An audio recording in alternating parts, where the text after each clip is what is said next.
coach is Matt Schaefer, and the head coach for the Panthers is Coach Rick Hitt.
Good afternoon and welcome live to City of Palms Park here in Fort Myers, Florida, as the 9th-ranked FSW Buccaneers baseball team hosts the South Florida State Panthers. Welcome in, everyone. I'm John Vitas as we get you going for baseball here on this warm Saturday afternoon in Southwest Florida. FSW in their purple and aqua jerseys today with those aqua hats and white pants, taking on South Florida State, the Panthers out of Avon Park with a record of 9-15. The Bucks completed a 3-game sweep of their rivals from Manatee, Sarasota yesterday with an extra inning win. They're on fire at 21-3 and undefeated 3-0 so far in conference play. This the first of 3 this week against South Florida State. On the mound this afternoon for your Buccaneers is right-hander and pit-bound Mitch Myers. Myers comes in as the named ace, or 1A, however you want to look at it. He and Santos at the top of the rotation. Myers making his 6th start of the year. 3-1 with an ERA in the 6s. He's had a couple rough outings. The rest of them have been good, and he looks to straighten things out today against the Panthers. Zedric Burnham will lead it off for South Florida State, the center fielder. Then designated hitter Trey Fields in the 2-hole. PJ Simo, their best hitter in the 3 spot, playing right. Left fielder Casey Asman cleans up with Leandro Alfonso playing third base. In the 6-hole, it's Case Hannum, the shortstop. Mike Bessel, the first baseman, hits 7th. Adarius Council, the second baseman in the 8-hole, with Shane McGran rounding it out behind the plate.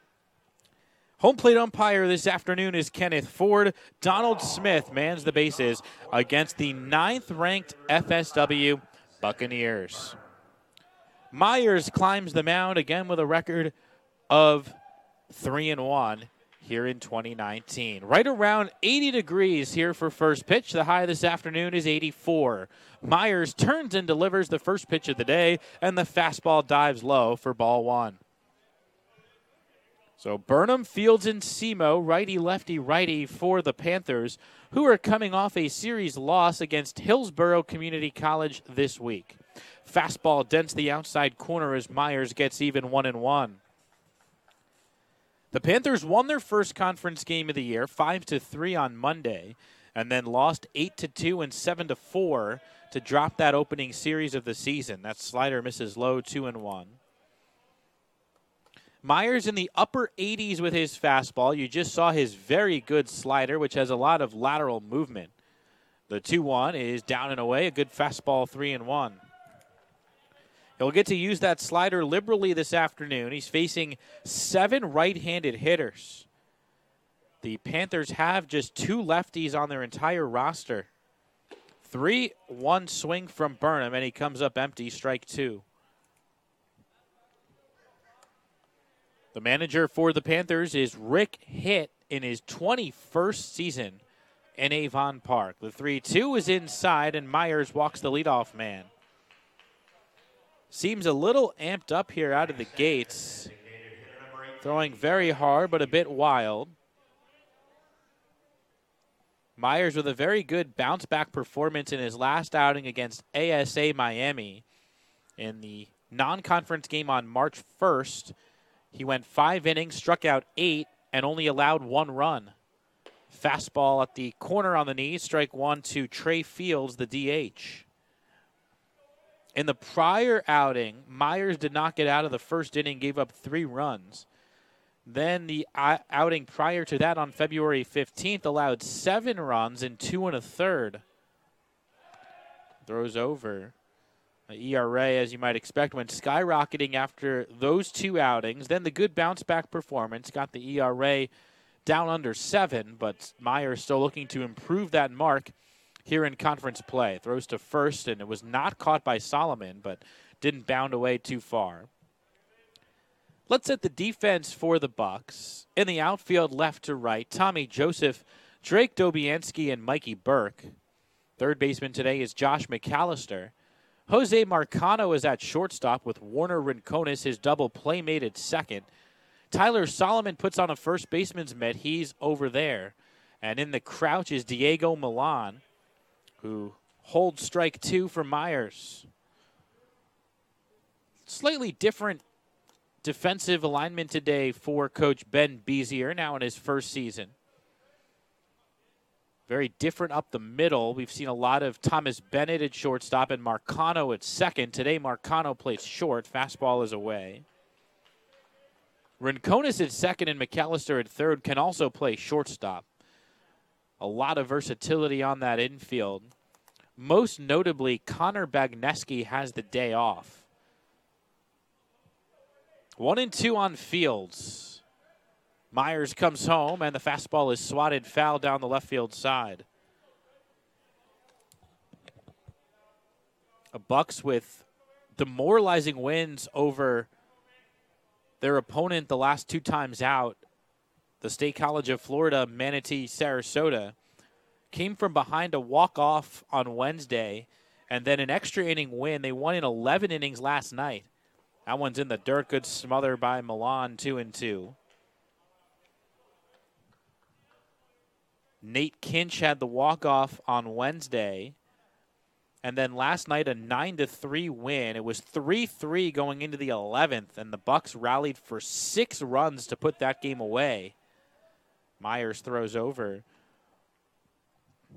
Bucks did have 12 hits. They had 4 players with multiple hits. Warner Rincones and Josh McAllister both went 3 for 4.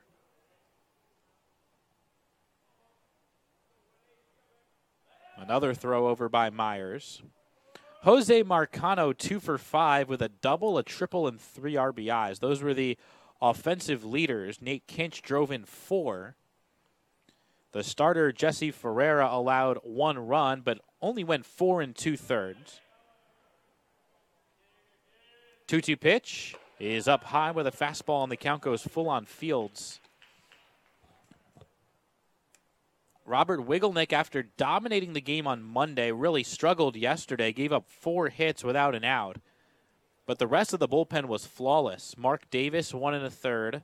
And then the epic performance from Thomas Haggerty, who went 4 scoreless innings in relief, struck out 5, and got the win. Runner goes, bouncer out to second. They try to go to short anyway. Marcano cannot make the transfer, and they change the call at second base. Everybody's safe with nobody out. A risky play by Rincones, and it backfired. He made an accurate flip, but with the runner bearing down on Marcano, he could not make a transfer. And the base umpire, Donald Smith, changed the call after he was in the middle of signaling out. He changed it to safe, saying that Marcano never possessed the baseball. So that's an error. I think they have to give it to Marcano because it was an accurate flip by Rincones. And so a walk and an error have set the table for the Panthers.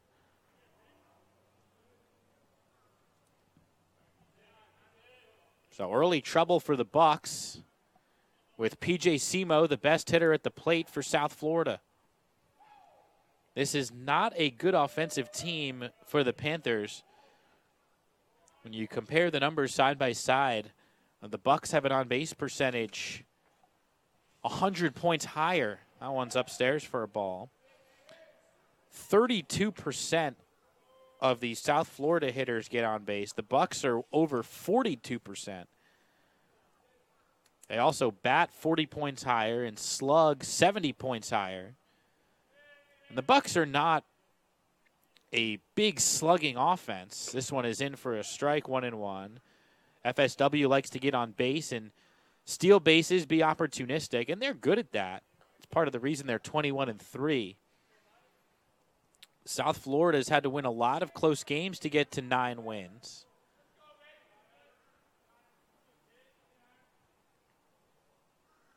Myers delivers. That one buzzed up and in on Simo, 2-1.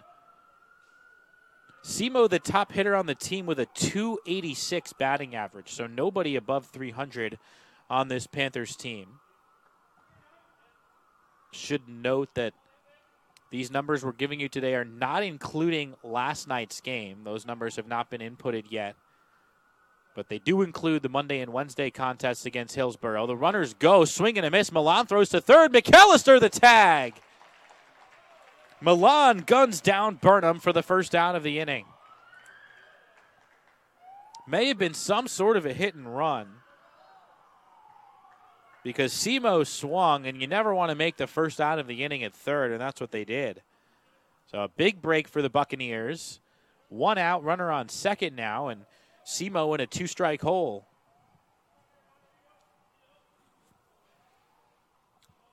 Simo with 20 runs batted in this season. Nobody else on the team has more than 11.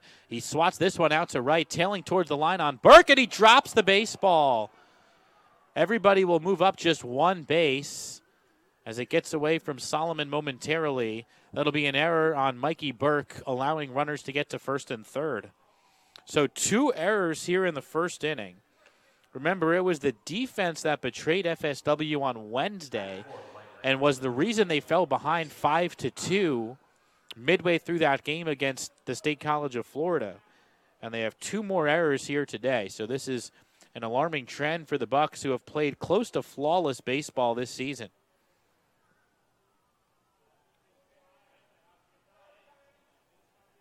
They had 2 errors in yesterday's game, so that's 3 straight games with multiple errors.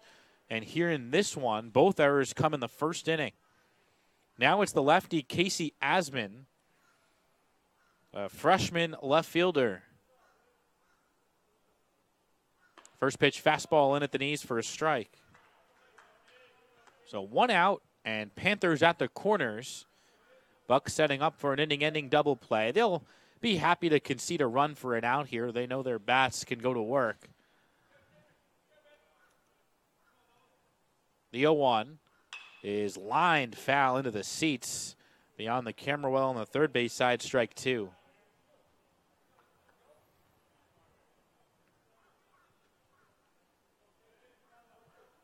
Asman, the second leading hitter on the team, .279 with the batting average. 7 extra base hits through the first 23 games.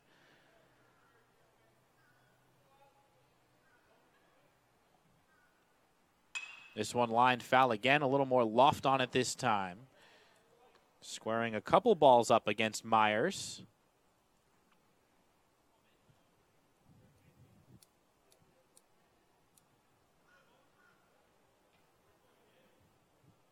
Fields is the runner at third, Simo at first. An 0-2 is lined towards center, in and towards the gap comes Dobianski, and he runs it down. Tagging from third is Fields. He will score, and South Florida State has the first run of the day. Sacrifice fly for Casey Asman, his 11th run batted in of the season, and it's 1-0. Batting fifth, playing third base, number 2, Leandro Alfonso. So 2 outs. Simo remains at first, and the batter is Leandro Alfonso. After committing those 2 errors, I think FSW would be pleased to only be down 1 after the first half inning. This one is sliced foul into the seats, strike 1. Leo Alfonso at .264. Now, most of the Panthers hitters are well over 200 with the batting average, just nobody above 300 and not much power. This one's fouled back, strike 2.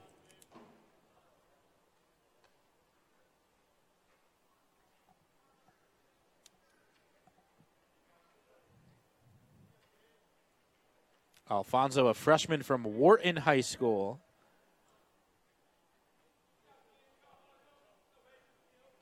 Myers, another pickoff attempt. Already up to 24 pitches here in the first. On the other side today, we will get a look at Pearson Lewis, one of the best pitchers on the Panthers team. The 0-2. Swing and a miss. Got him on a slider in the dirt. With 2 outs, Milan will have to make the throw, and he does just in time on the lob to first, and the inning comes to an end. Myers has his first strikeout, and he holds the Panthers to 1 unearned run. At the end of half an inning, it's South Florida 1, and the Buccaneers coming to bat. You're watching FSW Baseball. FSW City of Palms Park Bookstore is here to provide you with the Buck gear you need to show your support for our nationally ranked Buccaneer baseball and softball teams. The Bookstore is down on the main concourse, and also this merchandise can be found online at fswbuckgear.com. Go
Bottom of the first, South Florida leads 1-0. And on the mound today for the Panthers is sophomore left-hander Pearson Lewis. 5th start of the year to go with 1 relief outing. He has been their best pitcher. Solomon will bat righty, and he takes an off-speed pitch on the outside corner for a strike. Lewis has been fantastic. The best numbers for him are the strikeout to walk ratio, 22 strikeouts and 1 walk this season. Curveball missed away, 1-1. Lewis, despite the strong performance, is 1-3, so no run support. His ERA rests at 1.38. He does have 1 run to work with today. That one misses outside again, 2-1. It's been tough to hit as well, just 20 hits allowed in 26 innings. So under 8 hits per 9 and just under 8 strikeouts per 9. That one's outside, 3-1. So he'll pitch to contact, doesn't walk anybody, but he has fallen behind 3-1 on Solomon to start the day.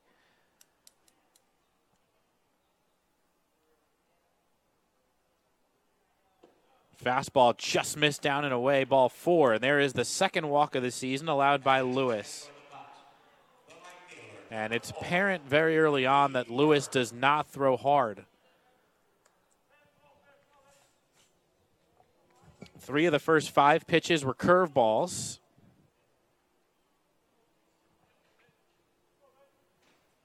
Here's Mikey Burke, and he takes one low for a ball. Nate Kinch is on deck. He's the DH today. Then Warner Rincones, Tommy Joseph, and Jose Marcano 4 through 6. Drake Dobianski, Josh McAllister, and Diego Milan 7 through 9 as Lewis throws over. Well, the lefty on the mound, so the Bucks will have to be judicious in their base stealing today, trying to guess right against this southpaw.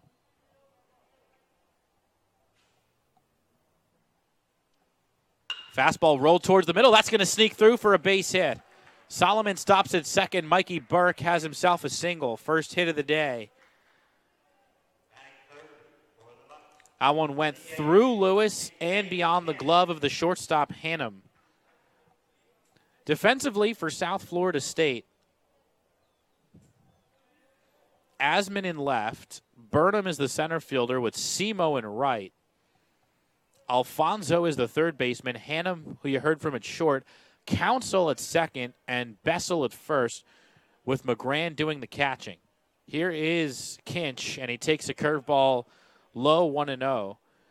The Bucks are laying off the soft stuff early from Lewis, waiting for that soft fastball.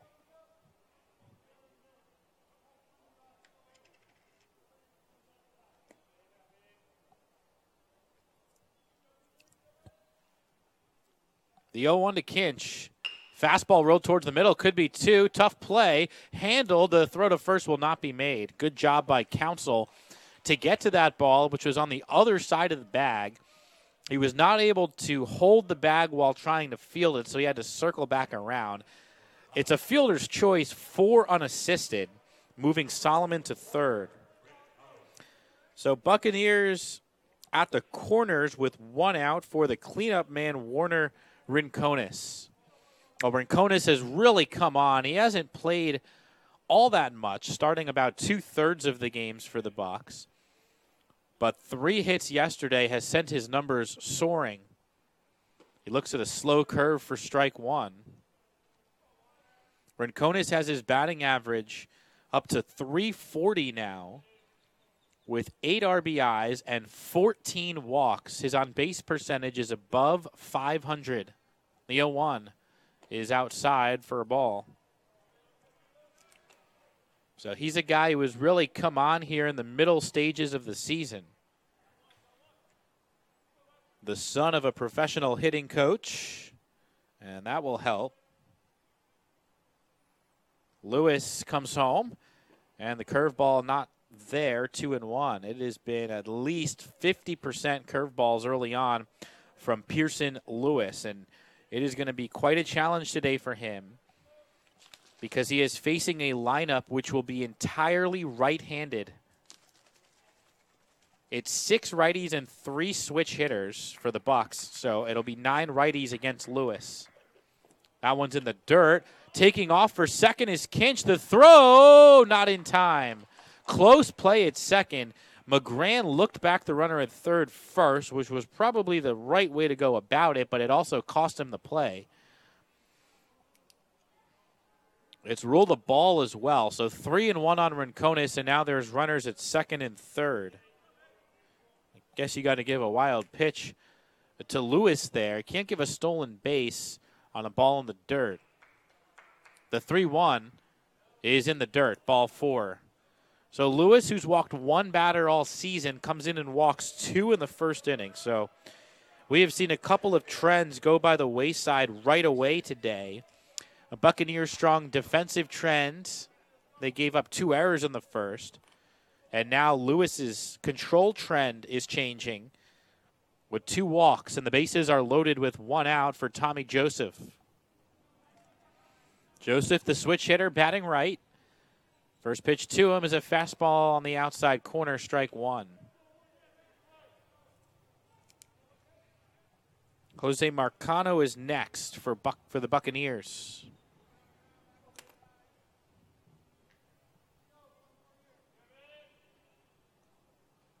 Lewis delivers. Curveball swatted out to deep right field. Playable, though, for Simo as he backs up on it, makes the over-the-shoulder catch. The front 2 runners tagged, and they both come in. Solomon scores to tie the game on the sacrifice fly from Tommy Joseph. Up ball was hit well by Joseph, sat back on an off-speed pitch. But Simo does make the over-the-shoulder catch on the move for out number 2. So men at the corners for Jose Marcano, who had a double and a triple yesterday. And he rolls this one towards the middle. Counsell is there. He'll flip to short, and the inning comes to an end. 4-6 on the fielder's choice, and Lewis gets through the inning with just 1 run of damage. We'll head to the second, tied at 1. You're watching JUCO Baseball.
Leading off, transfer.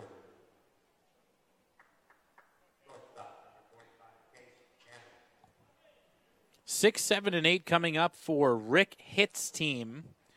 Case Hannum leads it off the shortstop against Mitch Myers. This one is stroked to center field. That's going to drop in for a base hit. First pitch swinging, Hannum has himself a leadoff single. First base hit of the day against Mitch Myers, who needed 25 pitches to get through the first. worked around a walk and 2 errors to only give up 1 run. So 1-1 as we start the second. Both teams now have a hit with Mike Bessel at the plate, the first baseman. And he takes one inside for ball 1.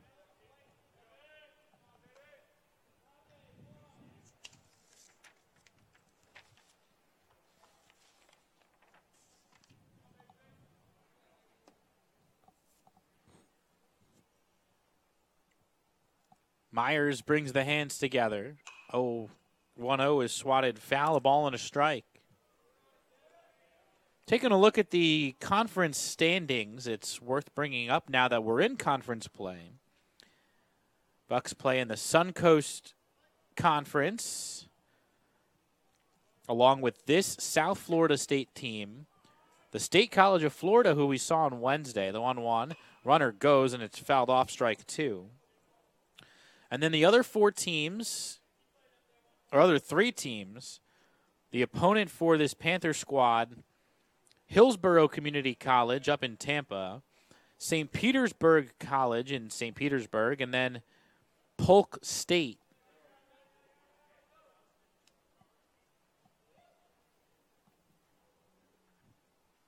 The 1-2 pitch. Curveball got him swinging. Good breaker from Myers. Collects his second strikeout. That'll bring up Council. Well, to give you the results for the first 3 series of the year, again, Monday, Wednesday, Friday, we know that FSW swept the State College of Florida in 3 very competitive games. First pitch to Adarius Council is low for a ball. We told you earlier that South Florida State lost 2 out of 3 to Hillsborough Community College. And then in the other series, St. Petersburg College took 2 out of 3 from Polk State. So right now the Bucks have a 1-game lead on Hillsborough and St. Petersburg for first place. 1-0 is on the inside corner, strike 1. The top 2 teams out of 6 in the Suncoast Conference will advance to the state playoffs, where they'll take on the top 2 teams from the other 3 divisions, the Southern Conference, which is the east coast of Florida, the Panhandle Conference, which is the Panhandle, swing and a miss on a fastball to Council, and the Mid-Florida Conference, which is the middle of Florida, mostly teams in the Orlando, Daytona, Ocala area. And early on, the only team in the state with a record better than the Bucks is the College of Central Florida, who is 23-2. 1-2 is fouled back. FSW played 1 non-conference game against Central Florida and lost.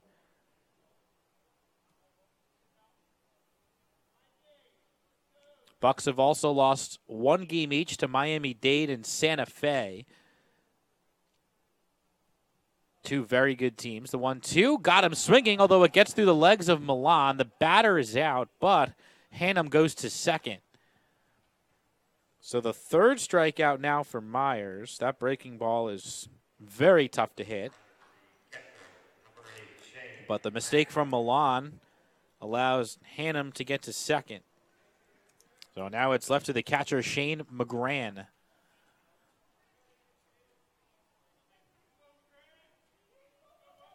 14th game of the year for McGran.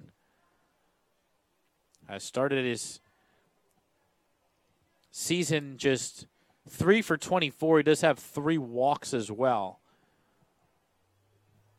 Hannum has his lead at second. Fastball poured in for a strike. Again, if you're looking at the overall records, the next best team, FSW, has the 2nd best record at 21-3. The only other team in the state with 20 wins is Northwest Florida State at 21-6. 0-1 is at the knees, strike 2. Myers starting to really settle in.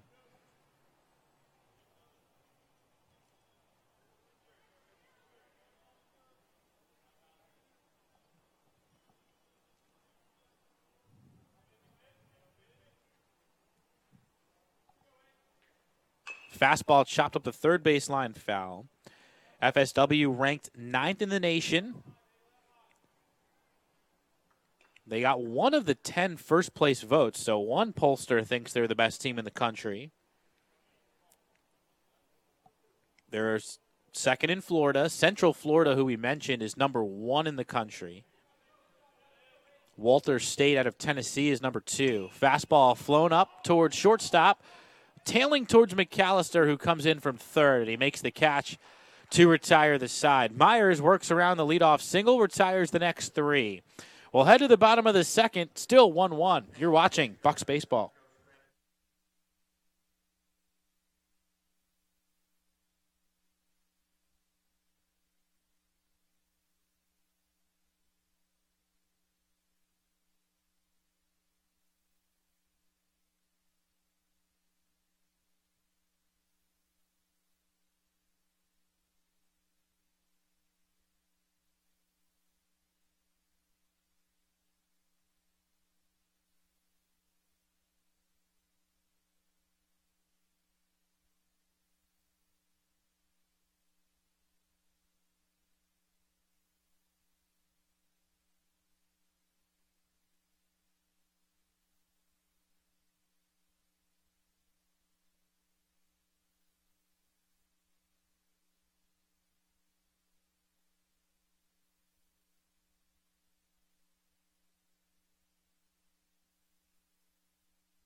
Drake Dobianski leads things off for FSW as we start the home second.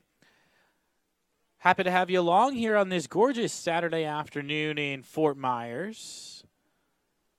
As Pearson Lewis goes back to work and deals a curveball outside ball 1 on Dobianski. Well, freshman has been fantastic. Batting .314 this season with more walks than strikeouts. On base percentage at an even .500. Fastball is in there to get even 1-1.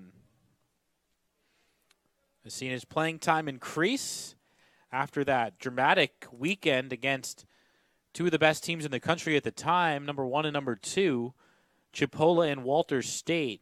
Dobianski had 2 home runs that weekend. That one's in for a strike, 1 and 2, and drove in a ton of runs. I think it was 8 RBIs in 3 games. And ever since has been playing more often than not. The 1-2 is outside, a tailing fastball, 2 balls, 2 strikes. Well, it seems like Lewis knows that he doesn't throw hard, and he is trying to pick off corners and spin the Bucks into the ground. We'll see how long that approach holds up. Fastball rolled towards the hole. Council dives, comes up with it. The throw from his knees is not in time. What an effort at second base by Adarius Council, who gave up his body to try and make a spectacular play. And if it was against a different runner, he probably would have made it. But Dobianski runs very well and beat it out. We have seen very good defense early on from South Florida State. Council made a good play in the first inning as well. And Simo is able to make that catch on the fly ball from Joseph. Wasn't a terribly difficult play, but not routine either. And if Simo doesn't make that play, we're looking at a 3-1, maybe even a 4-1 Buccaneer lead as McAllister cues one foul on the right side. McAllister hitting an even .350 after the 3-hit effort yesterday. 9 runs batted in through the first 22 games. or his first 22 games. The team is through 24.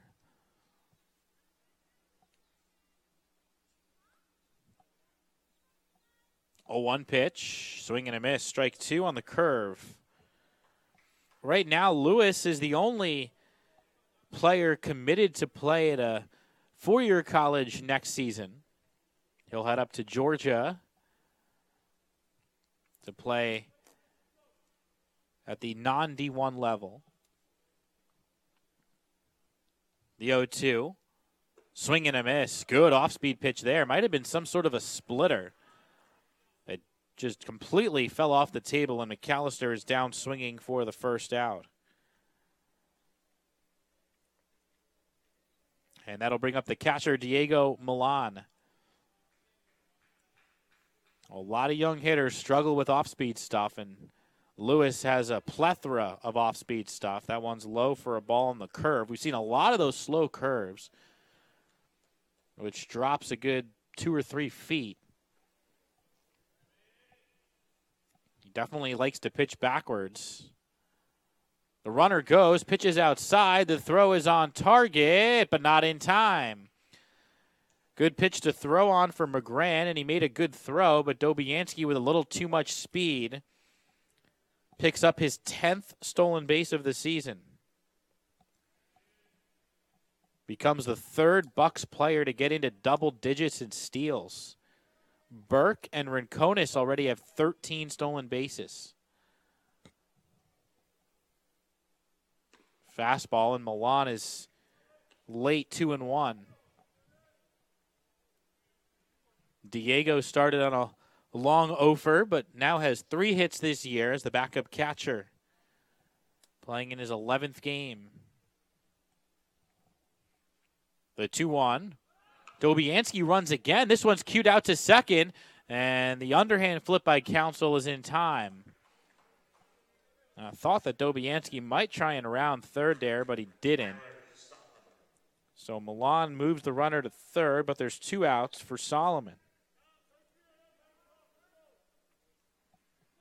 Wind is blowing in from right center today, but not very hard. It is a little warmer, slightly muggier than usual, but still a nice day.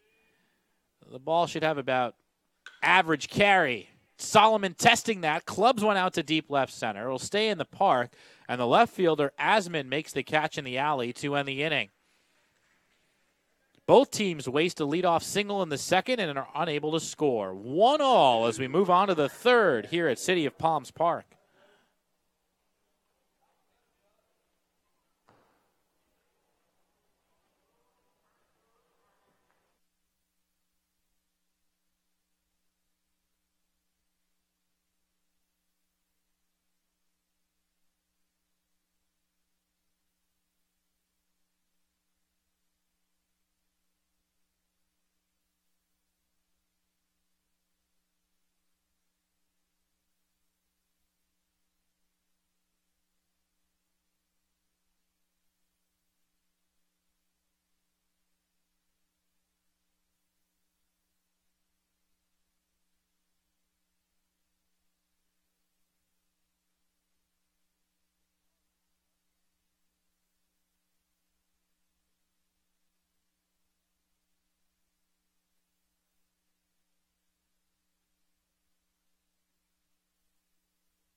Top of the order coming up for South Florida State. Zedrick Burnham leads it off in a 1-1 game. Mitch Myers on the bump today for the Bucks. And the right-hander delivers. That one's fouled back, strike one.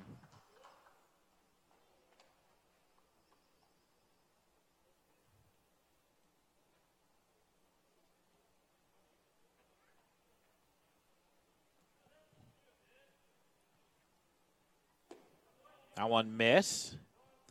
Myers is from Lynette, Alabama.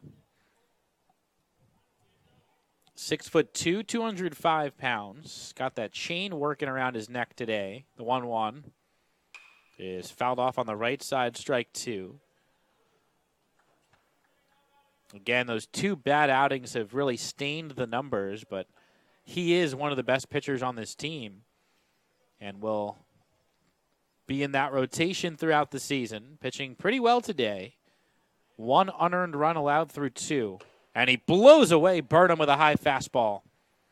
Strikeout number 4 for Mitch Myers.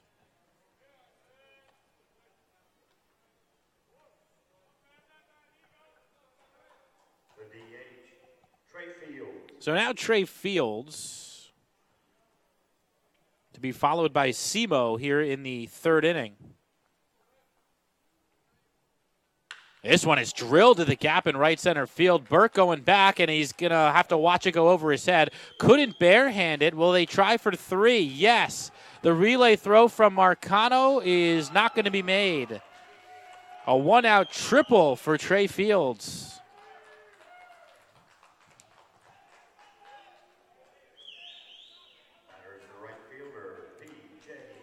So now the Panthers can take the lead with a fly ball.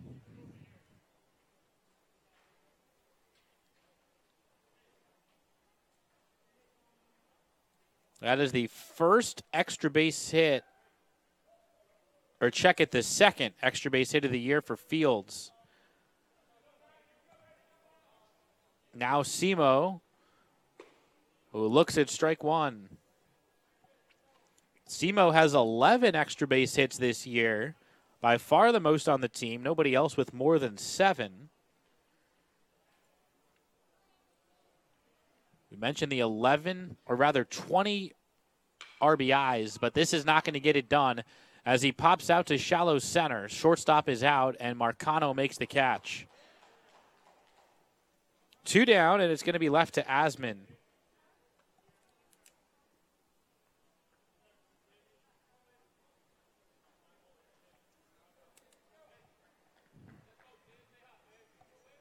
Asman drove in the only Panther run with a sac fly to center in the first.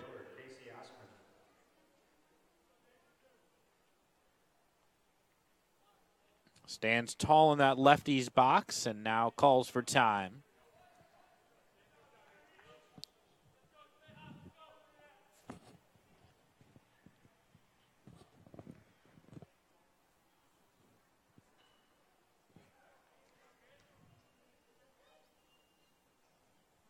Myers fires a breaking ball in the dirt. Good stop by Milan.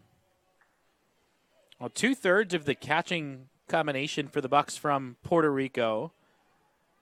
Coach Bezier told us earlier this year he's got some connections down in Puerto Rico and has snatched up a few players for his teams.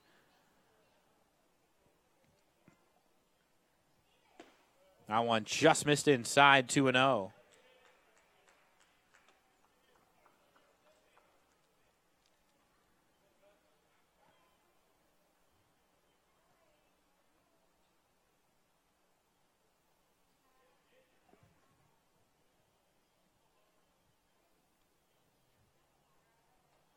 Jose Marcano at shortstop, also from Puerto Rico. So Morales, Milan, and Marcano, all from that country. That one's in for a strike, 2-1. And Florentino on the bench today.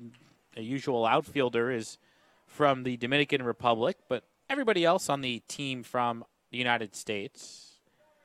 Have quite a few states represented on this FSW team.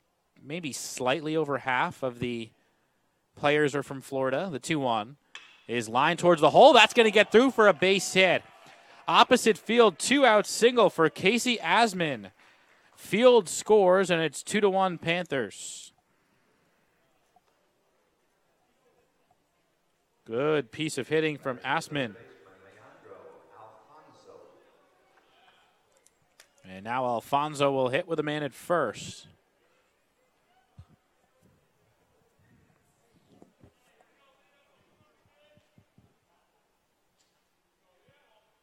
Curveball golfed out to right center. Long way to go for Burke. He slides and traps it. Asman into third. It's first and third now. 3 hits in the inning for South Florida. And 2 hits on back-to-back pitches, and Hannum will be the batter.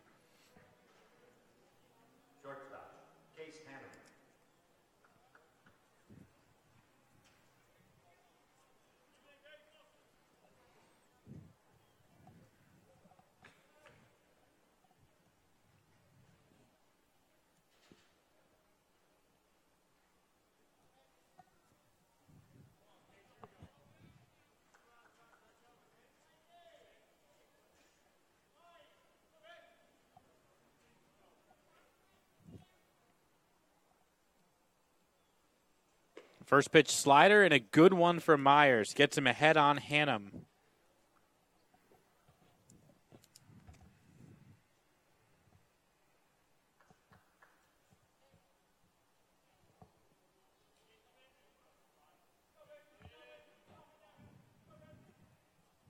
Swing and a miss. Another good breaking ball. Strike 2.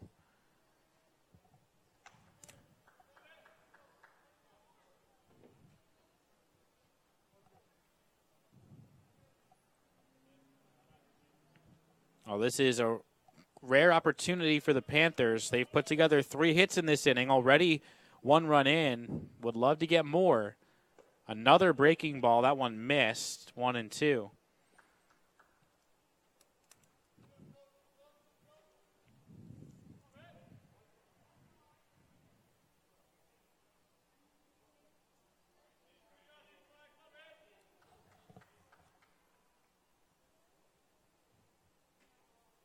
The 1-2 up high with a fastball, and the count evens.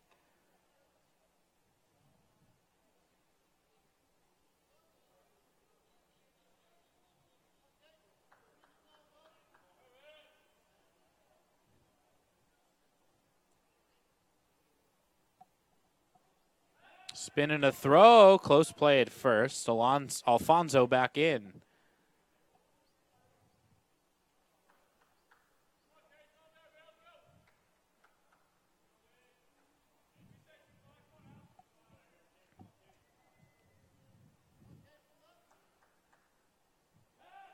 Another throw over, and they got him. This time it works.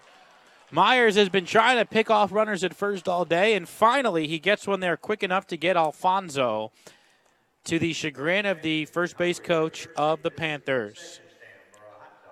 1 run, 3 hits, and 1 man left. Middle of the third in Fort Myers. Panthers, though, lead it 2-1.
John Vitas bringing you back to City of Palms Park as Mikey Burke leads off the bottom of the third for the Bucks. They trail by 1 again as Burke takes an inner half fastball for strike 1. Nate Kinch and Warner Rincones will follow against Pearson Lewis. Breaking ball hammered to the gap in left center. Burnham won't get there. It splits the gap. Rolling up the alley. Burke will make the turn and head for 3. The relay throw will not be made. It's a stand-up leadoff triple for Mikey Burke. Burke is 2 for 2. He has 2 of the 3 hits against Lewis. Now Kinch will try and tie the game.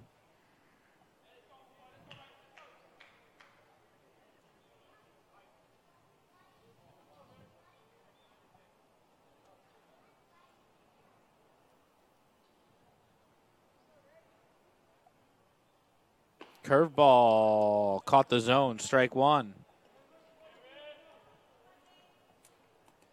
Well, these are the 2 guys you want coming up in RBI spots. Kinch has been clutch. He's hitting over 300. Rincones, maybe their hottest hitter on deck, the 0-1.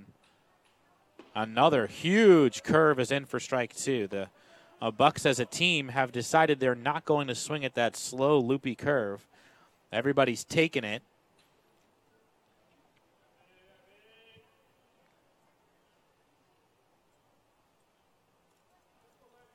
We'll see if Lewis forces him to swing at it. That looks like a changeup that buries itself down and away for a ball. Only 35 pitches so far for Lewis. Already on his second trip through the order. On the other side, Myers is at 55 pitches through 3.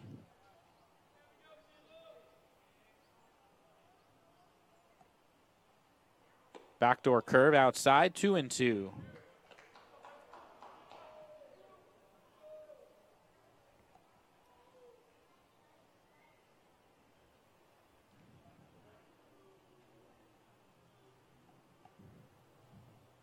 The offering.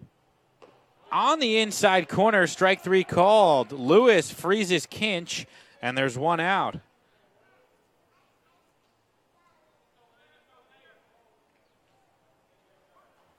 Now Rincones.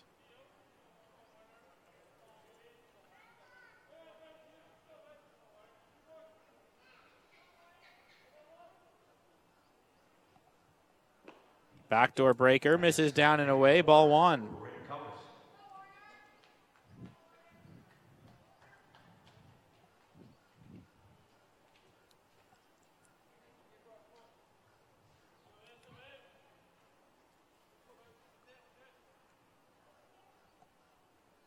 That one missed badly.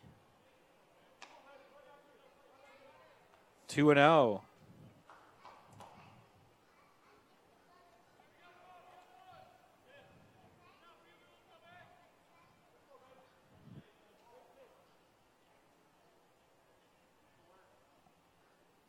Again, way upstairs. Not sure what that pitch was, and Rincones ahead 3-0.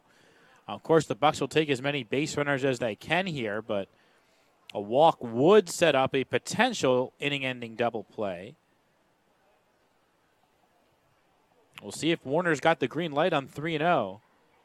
That one down around his feet, ball 4, not even close. And he takes his walk. Second time he's been walked. And now it'll be Tommy Joseph with men at the corners. Joseph is driven in, the only run so far for the Buccaneers. An opposite field sac fly in the first. Burke the tying run at third. Rincones now aboard as the go-ahead run. First pitch is buried in the dirt. Good smother by McGran.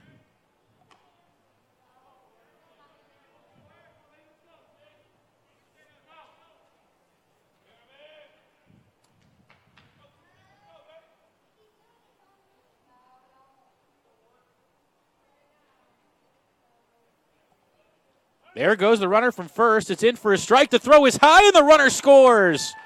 A double steal. Now attempting for third is Rincones, and he's safe. This game is tied at 2. That'll go down as a double steal. Rincones and Burke both steal a base.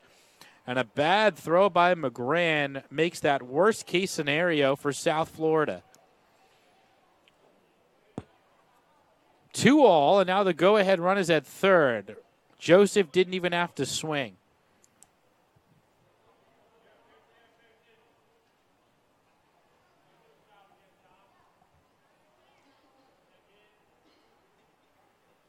That one's outside, ball 2.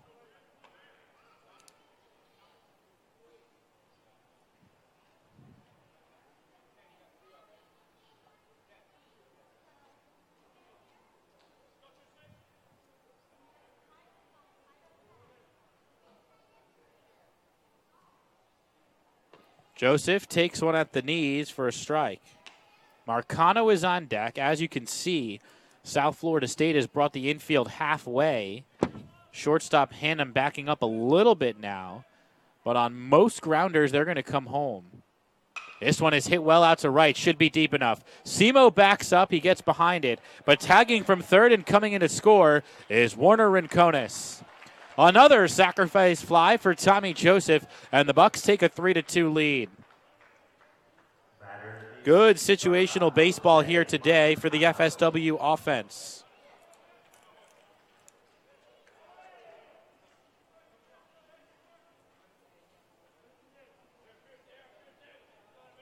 So Joseph has a pair of RBIs without a base hit.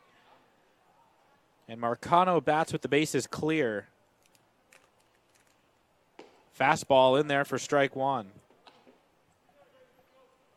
So after South Florida got the lead in the top of the inning, FSW comes right back and takes it away.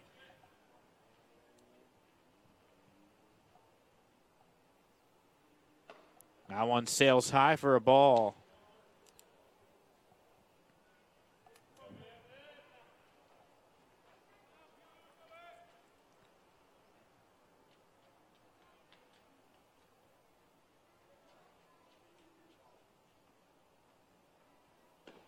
That one just caught the knee, strike 2.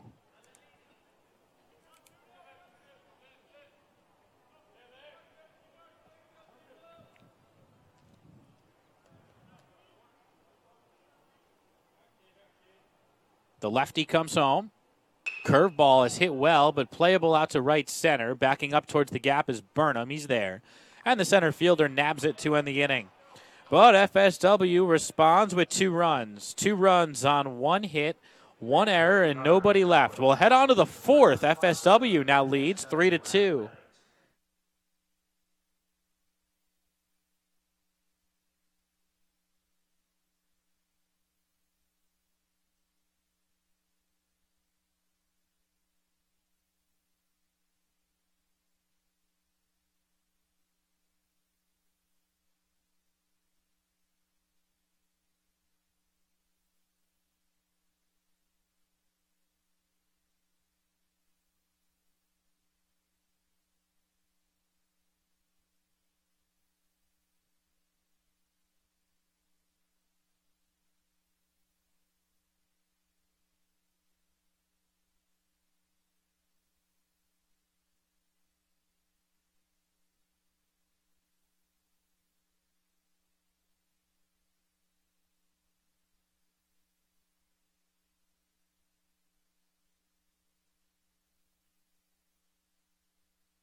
Top of the 4th, Mitch Myers back to work, and his first pitch breaker missed somewhere for ball 1.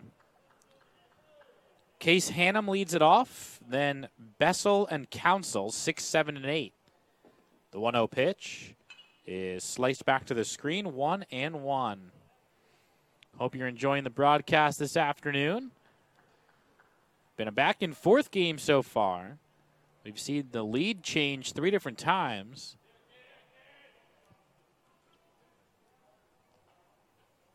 Breaking ball line towards center field. Dobianski coming in, and he runs it down.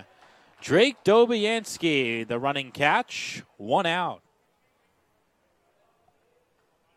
Hannum has hit a couple balls hard so far.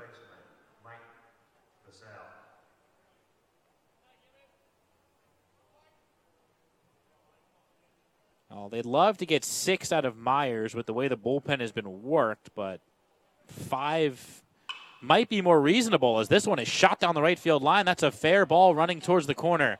Burke over to play it out, but not before. Bessel stops at second with an opposite field double.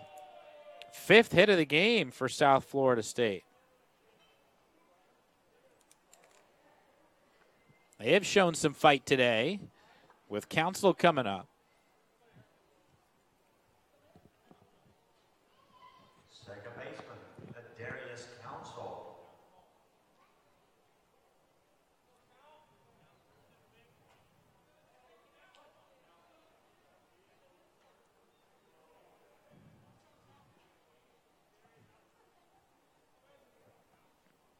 Myers looks at second. First pitch, breaking ball, and a good one. 0-1.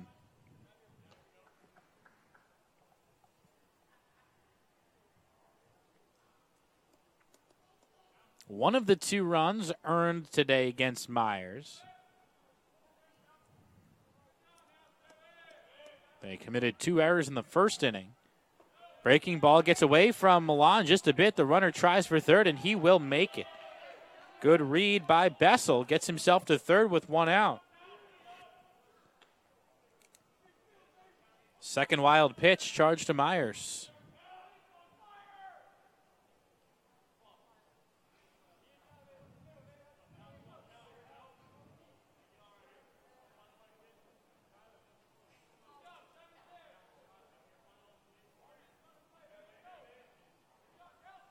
Swing and a miss. High fastball from Mitch Myers.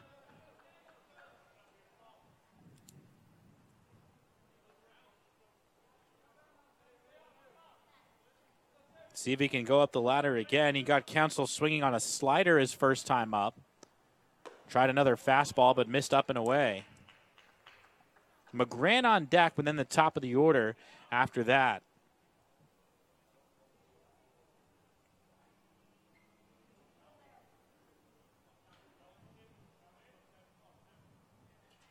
Swing and a miss. They went down on the slider again. Milan, though, has to hurry. The throw to first just in time.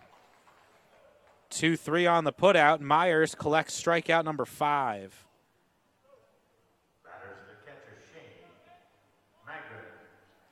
So now McGrann with a man at third and 2 down.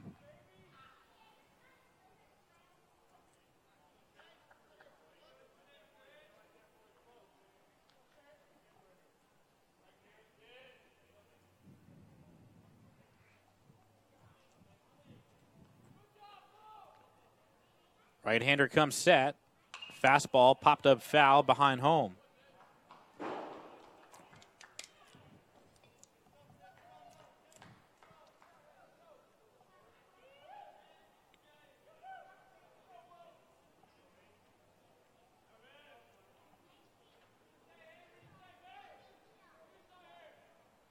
Fastball high off the glove of Milan, but no advance. Good job by Diego and Myers to jump all over that play before Bessel could take off.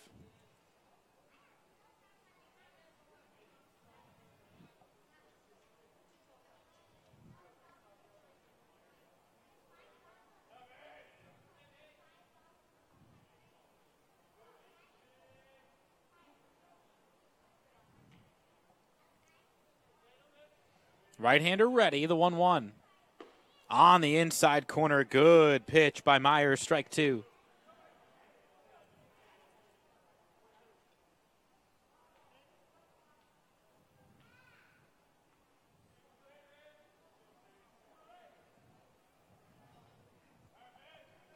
The pitch, fouled back to the netting, and McGran stays alive. Well, both teams have seemed to have all the answers today. We'll see if South Florida can counter punch one more time. Bessel, the tying run, is at third. The 1-2. Got him swinging. High heat from Mitch Myers, who has 6 strikeouts through the first 4. He hangs a 0 in the 4th and leaves the tying run at third. We'll head to the bottom of the inning after this. 3-2 Buccaneers.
We welcome you back to Fort Myers as we begin the bottom of the 4th. Drake Dobianski, the first man up.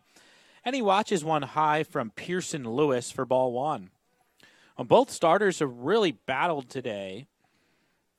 We've had at least one base runner in every half inning, usually 2 or more. The 1-0 is in for a strike. It's been a very competitive game. Probably a little more fight than the Bucks were expecting today.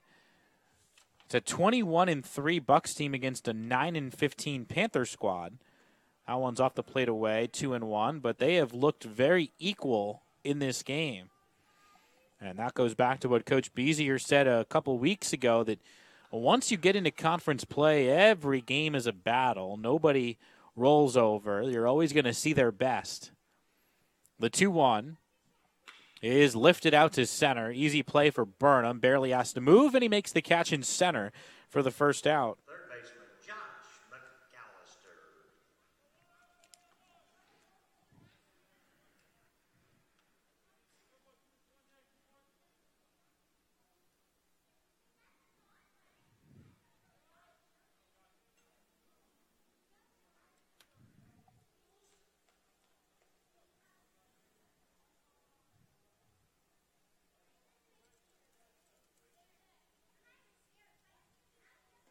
That one's low.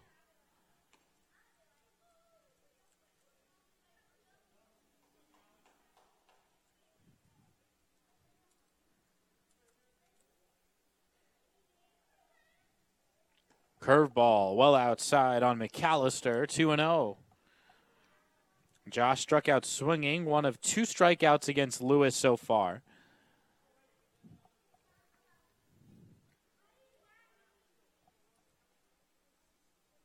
Fastball on the inner half, strike 1. That's a pitch that Lewis is going to need time and time again today, because the Bucks are not chasing any of the soft stuff away.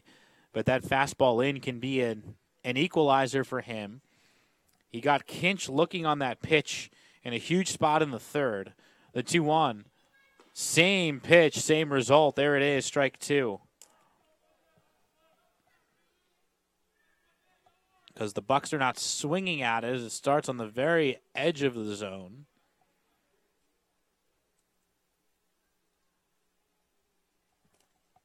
Curveball hit him. So on to first goes McAllister, who was in a 2-strike count. Well, that one hurt more for the pitcher than it did for the batter. Curveball on the thigh. In a 2-strike count. Now it's Milan.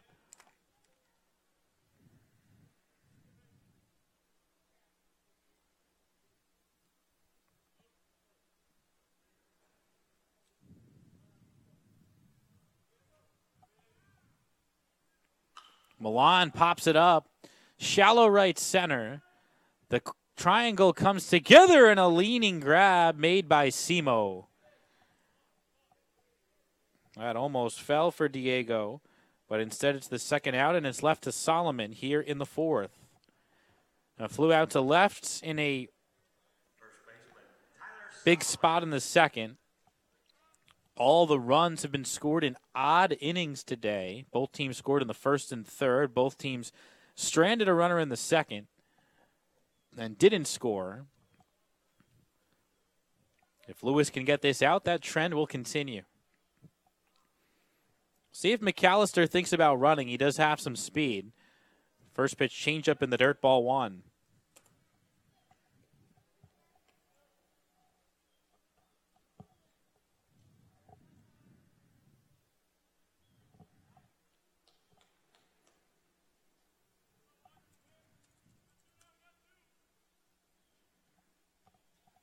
And there is that soft throw over.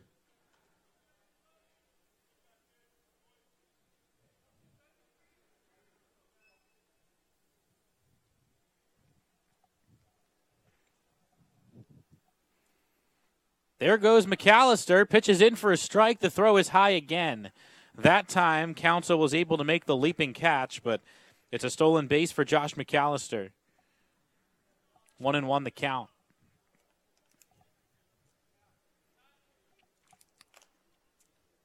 Officially, that is the fourth stolen base already for the Buccaneers.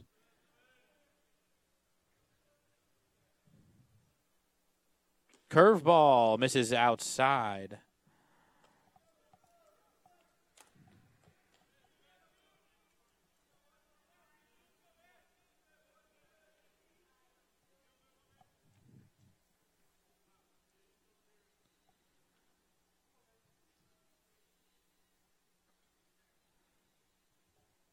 That one misses again.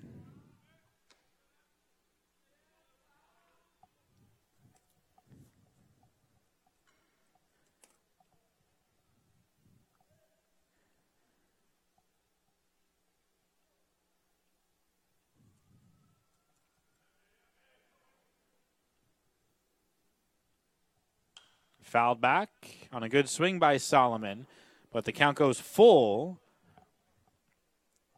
The Bucks nursing this one-run lead.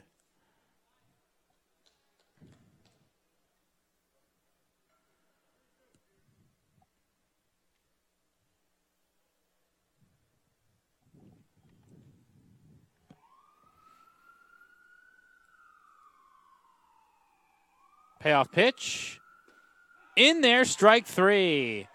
That inside fastball works for Lewis again, and he has his third punch out so far.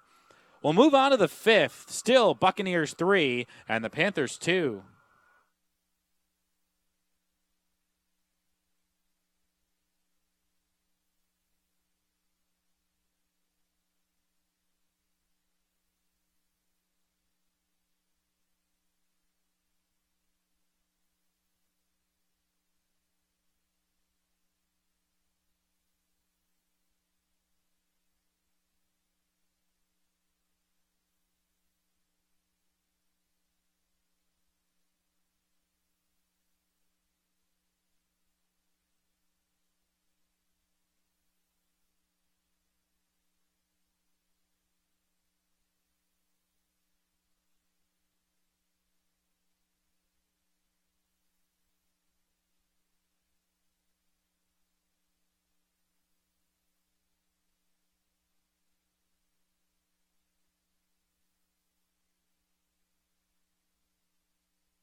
Mitch Myers back to the mound for your Buccaneers as we begin the fifth, and he spins the first pitch in for ball one.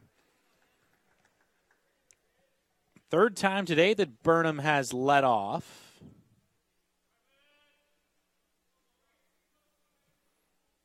Fastball picks off the inside corner, strike one.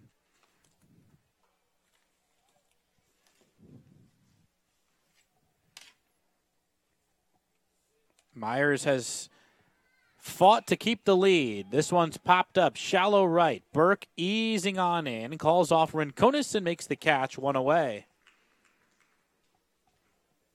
72 pitches now for Mitch Myers, who will head to the University of Pittsburgh next year to pitch in the very tough ACC.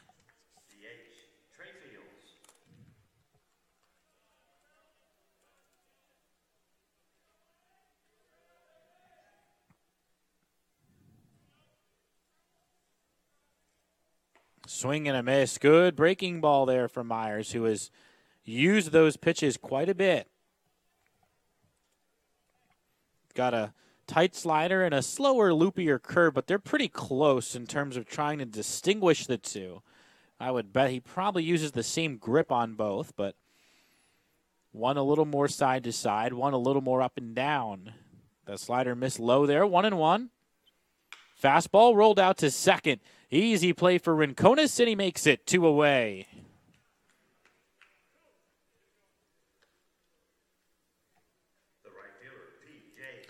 Well, if he can get through this inning around 80 pitches, Myers now at 75, he can easily give the Bucs 6 today, which is about all they need.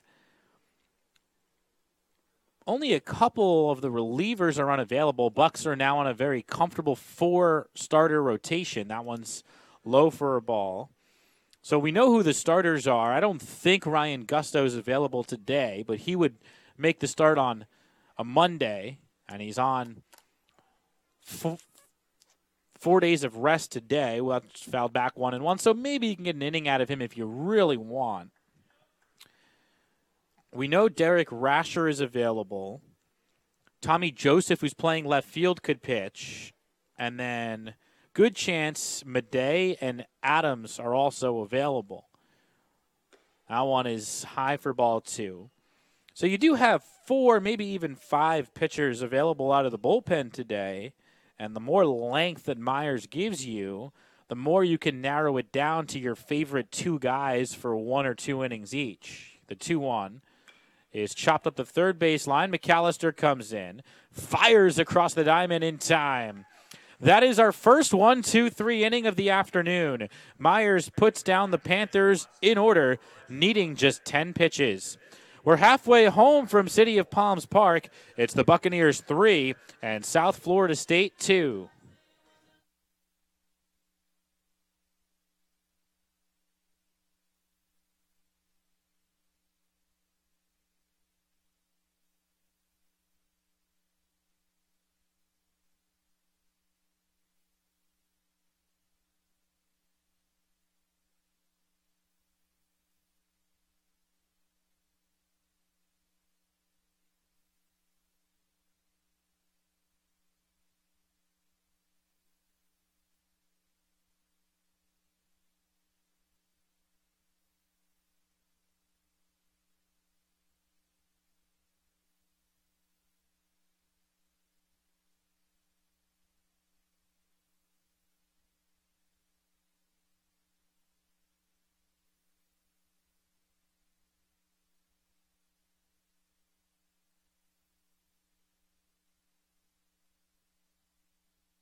2-3-4 coming up for Ben Beazier's team here in the home fifth. Mikey Burke leads it off against the lefty Pearson Lewis, and he gets drilled in the back. Burke is basically a baseball magnet. That is the 12th time this year he's been hit by a pitch. Nobody else on the team with more than 9. Florentino has 9, no one else with more than 7.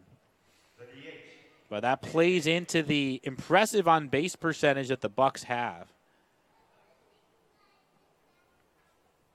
And now a pitching visit as the pitching coach is heading out there.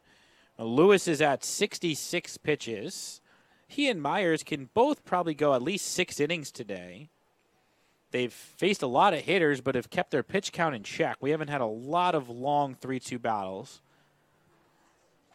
Myers is at 79 pitches through 5, so he'll likely go 6 today. Lewis headed for a similar fate, although I think they are now getting the bullpen up.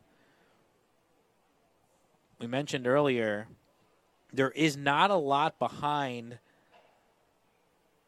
Lewis. He's their best pitcher. In terms of the top relievers, they have one guy who has been lights out. That is Edwin Serrano, who has pitched in 11 of the first 23 games. His ERA at 1.08, and he struck out 24 in 16 innings. So he's the one guy you want to avoid. Everybody else has struggled. The next best guy has been Connor Gleason, and Dawson Young has been pretty good also. But the other ERAs out of the bullpen are 7, 8, and 8.59. Breaking ball low on Nate Kinch, ball 1. The other starters have ERAs above 5, every single one of them. So more than half of the pitching staff has individual ERAs above 5. The 1-0 to Kinch. Swing and a foul ball, 1-1. The team ERA, if you're wondering, is 5.23.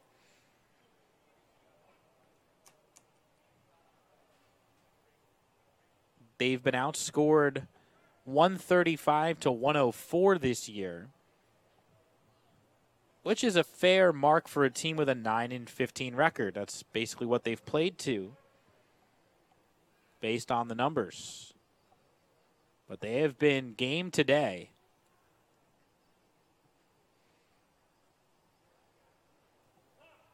And now time called for a long pause from Lewis.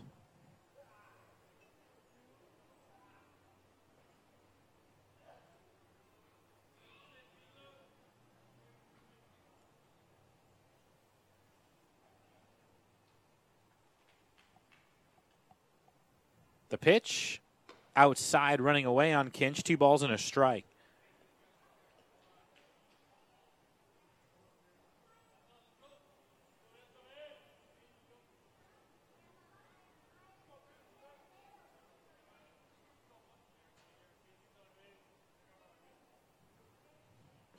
That one's outside for a ball.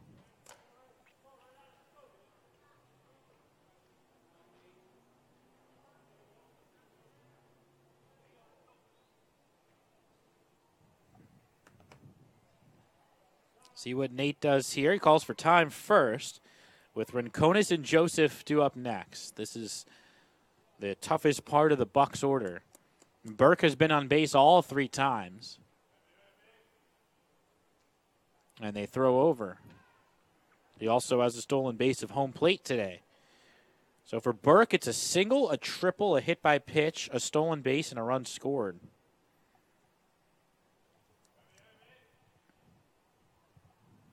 Another throw over.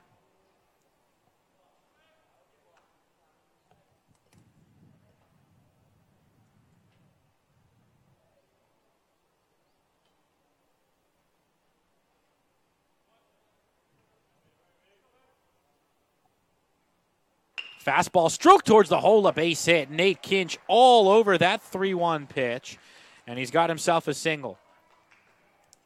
First and second, nobody out. FSW trying to give themselves some breathing room. Lewis over 70 pitches, and Rincones, who has walked twice, coming up.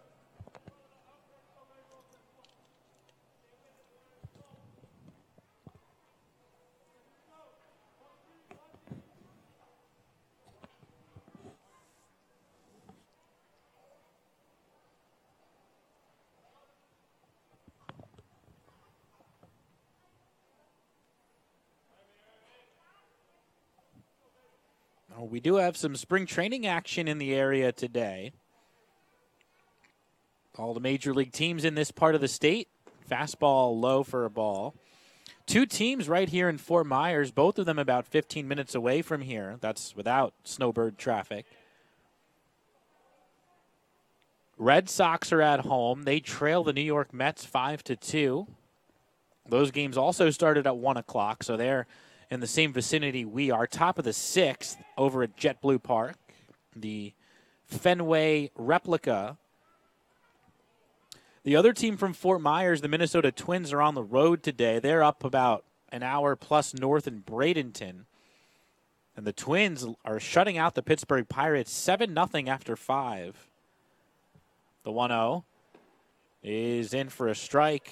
Looked a little low, but it's an even count on Rincones.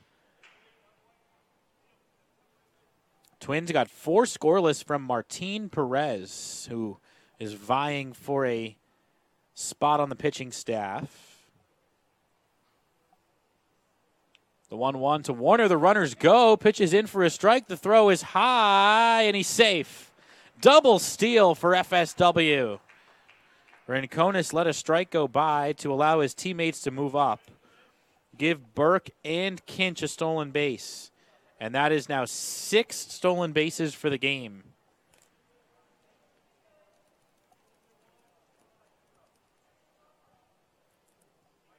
Infield comes in. South Florida knows they can't give up any more runs. With the way Myers has pitched and with the incredible arms the Bucks have waiting in the bullpen. The 1-2. Swing and a miss. Rincones chased a ball in the dirt. Throw to first is in time. That's strikeout number 4 for Lewis. And a big one.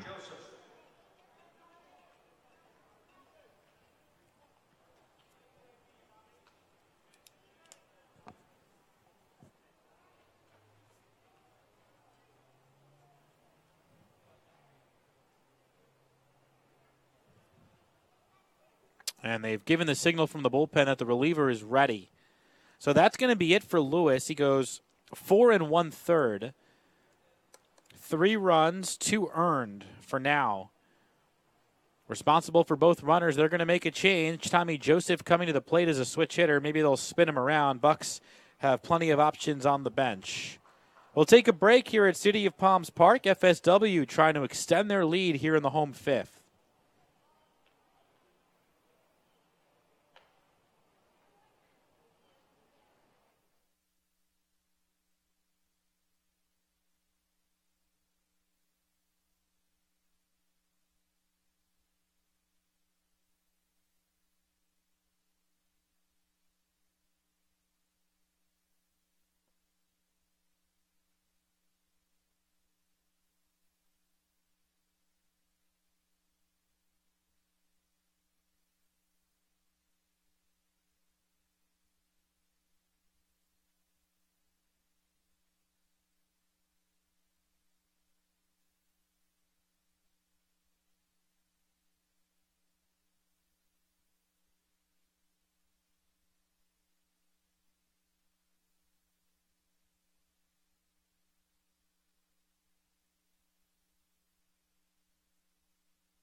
Welcome back to Fort Myers as Tommy Joseph flips around to bat lefty against the right-handed reliever, and it is the best reliever available for South Florida State, Edwin Serrano.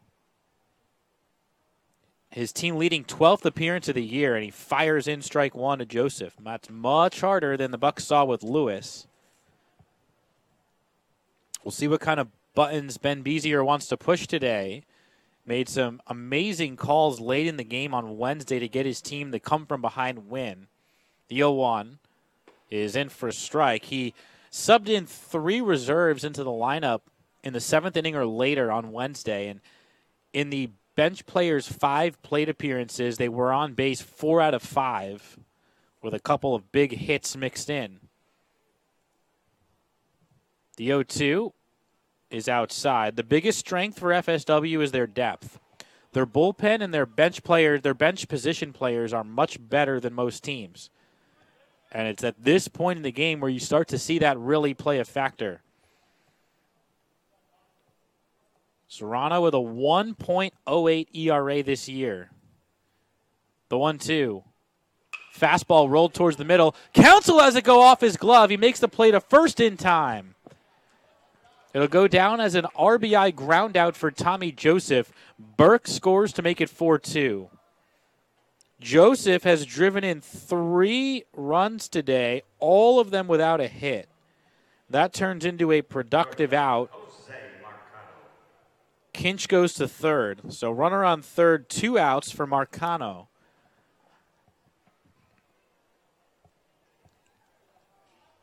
Lewis went 4 1/3, gave up 4 hits and an uncharacteristic 3 walks. He also struck out 4 and threw 75 pitches.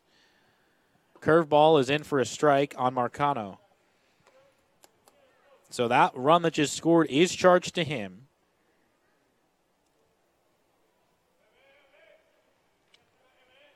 Right now it's 4 runs, 3 earned against Lewis. The 0-1. Breaking ball low.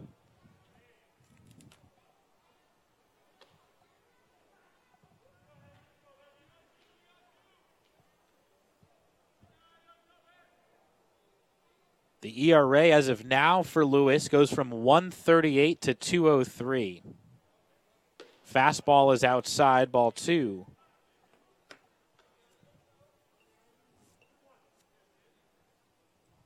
Base hit here could make it a 3-run game. Would be either team's largest lead. In fact, this 2-run lead is already either team's largest lead. The 2-1 fouled off. Got a breaking ball in the inner half, and Marcano couldn't quite square it up. 2-2.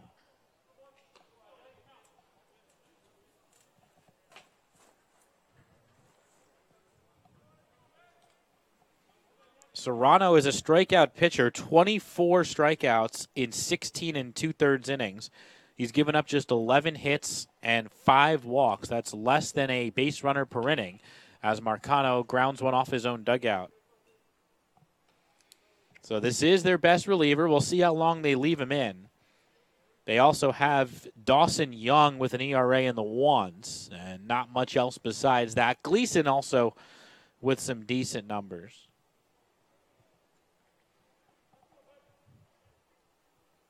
The 2-2 is fouled back. Now, there is some collateral damage that these teams can do on each other today because this is the first time out of 3 games that they're going to see each other in a 5-day span. They'll play in Avon Park on Monday, and then they'll play here again on Wednesday. And a tough sequence for South Florida State because they play again tomorrow in a non-conference game. So they'll be playing 3 days in a row, Friday, Saturday, Sunday. The 2-2 is lined towards the middle. That's going to get over the shortstop and into center field. RBI single for Jose Marcano, and the Bucs stretch their lead to 5-2. Clutch hit for Marcano, who played well yesterday. That'll slam the book closed on Lewis, who ends up giving up 5 runs, 4 earned, and 4 1/3.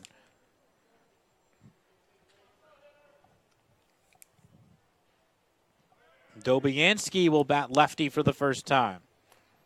This is where the switch hitters come in handy. Runner goes. It's in for a strike. The throw is high. The tag is not made. Stolen base number 7 for FSW. In case you're wondering, their season high in steals in a game is 9. They've done that twice.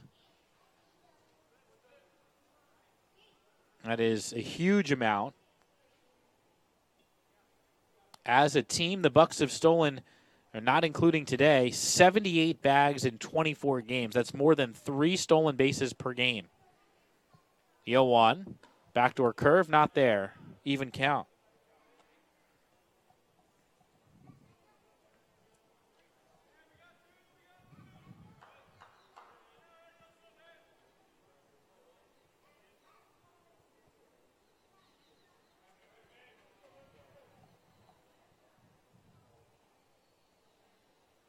Curveball drops in for a strike on Dobianski.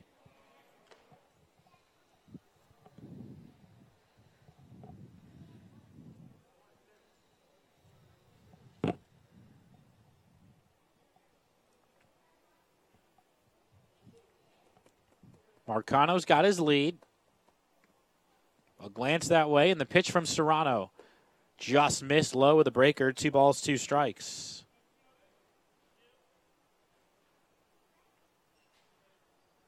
Second straight start for Lewis where he doesn't get through 5. Gave up 2 runs over 4 against Lincoln Land on March 3rd. That was a win for South Florida State.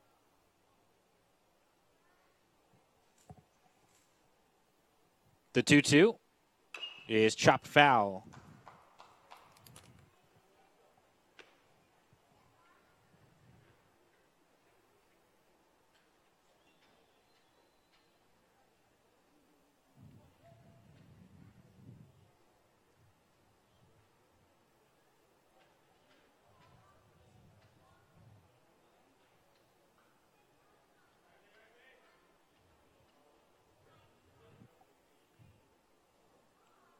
Breaking ball, Dobianski stays alive.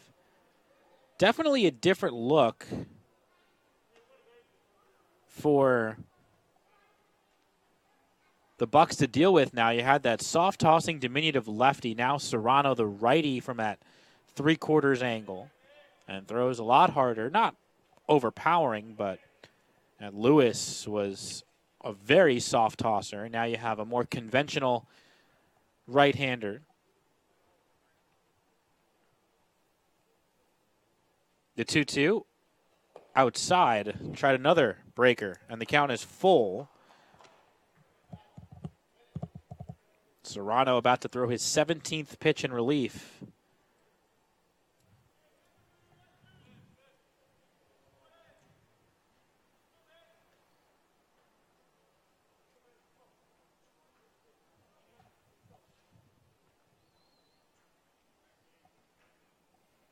The 3-2. Swing and a miss. Tied up Dobianski on a fastball down and in, and Serrano has his first strikeout. But FSW gets a pair. 2 runs on 2 hits and 1 man left. We're through 5 here in Fort Myers. It's now the Bucks 5 and the Panthers 2. You're watching Buccaneer Baseball. Follow the Buccaneers on Twitter, Instagram, and Facebook at FSW Bucks.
Casey Osmond.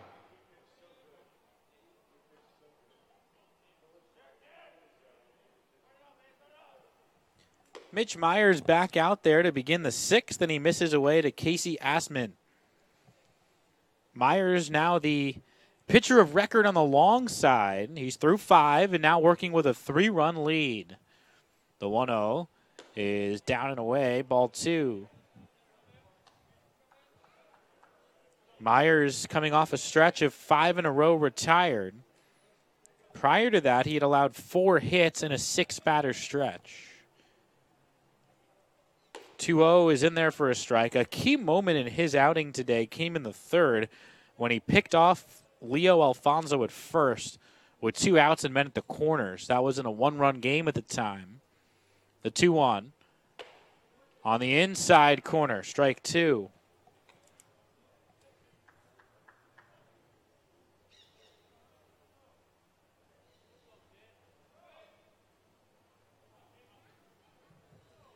The pitch. Rolled to shortstop. Routine for Marcano. He winds a throw, and it's not in time. Jose took too long, and Asman can fly. A leadoff infield single on a routine grounder. Leandro Alfonso.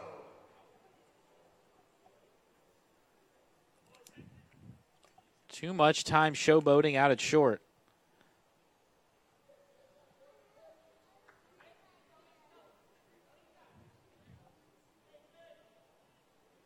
This is just the second time all year that Myers has pitched into the 6th inning. He does have 1 outing of 7 innings against Indian River State. That one's high, and it goes through Milan. On to second goes Asman. That'll probably be a pass ball, as Alfonso pulled back the bunt. That day, Myers gave up just 1 run on 3 hits over 7, struck out 4, walked 2. He's had 3 outings since and didn't go more than 5. He's currently at 85 pitches. The corners are in for the Bucks. The 1-0. And on the hands, ball 2.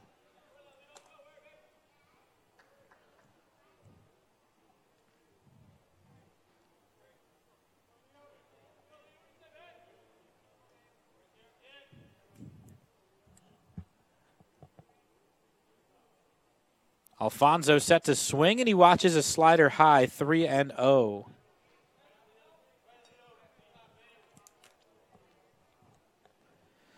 We mentioned the 2 spring training games going on in the area. There's also a game even closer than Bradenton. Up in Port Charlotte, the Orioles and Rays are locked in a shootout. They just started the 5th inning, and it's 12-6 Baltimore. Ryan Mountcastle and Rio Ruiz both have home runs for the Orioles. Mountcastle with 4 RBIs. That one's in for a strike. Brandon Lau, his 2nd home run of the spring. 3 RBIs for the Rays. 12-6 Orioles in the 5th.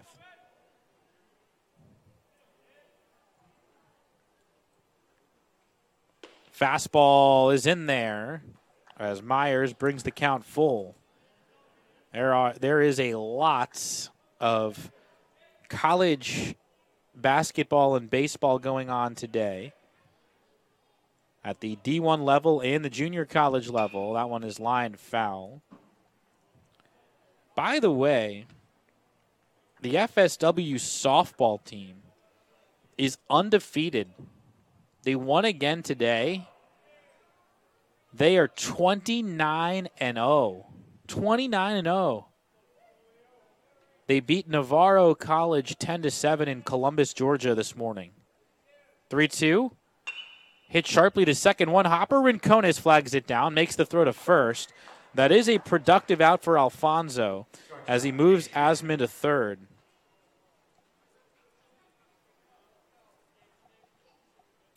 So now Hannum with 1 out and a man at third. Bucks will gladly concede a run for an out here. But later today, the Bucks softball team has to play the number 1 Division II team in the country, which is Jones County. And then they come home for a doubleheader on Tuesday. That one's low for a ball. 2 conference games against St. Petersburg.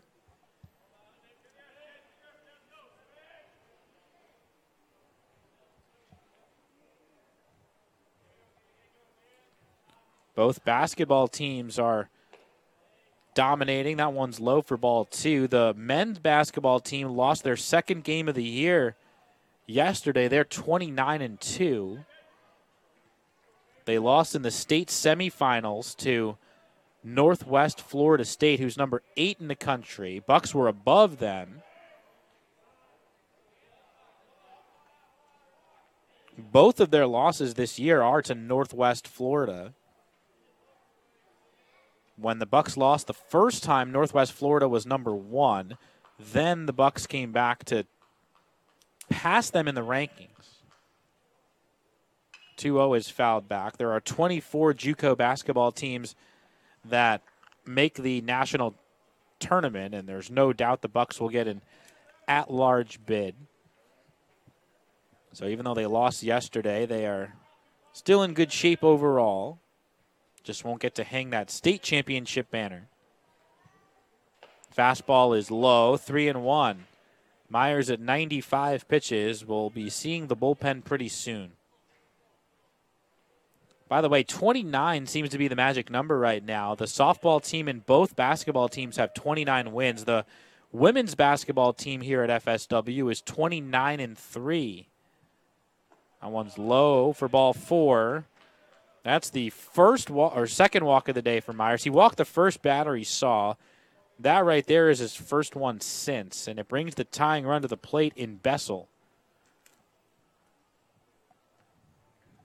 First baseman, Mike Bessel. The women's basketball team has scored over 100 points more than a dozen times this year. That's remarkable.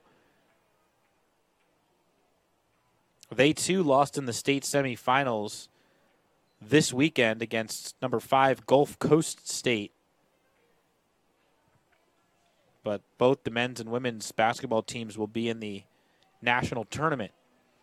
Derek Knatzer, the pitching coach, is out there to speak with Myers, who is laboring here in the 6th.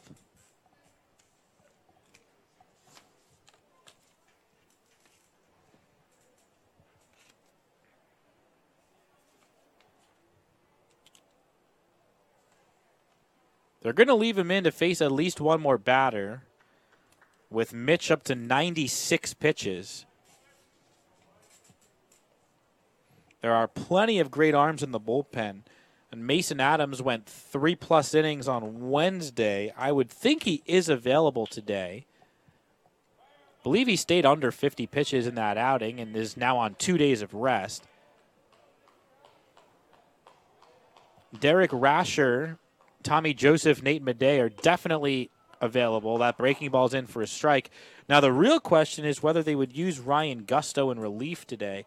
Gusto is their best pitcher and took over the Aces role 2 weeks ago. He's made a couple of great starts since taking over that role, but is kind of in line to throw his bullpen today. That one's high for a ball. He'll make the start on Monday in Avon Park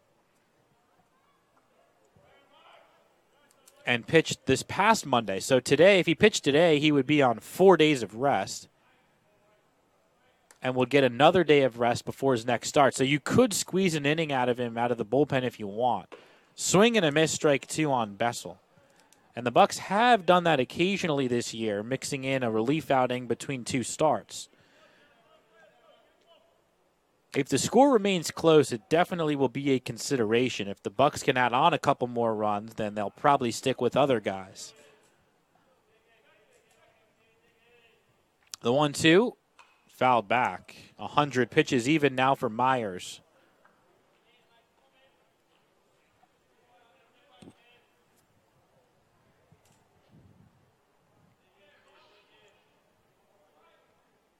Aside from the other 4 names we mentioned, it's possible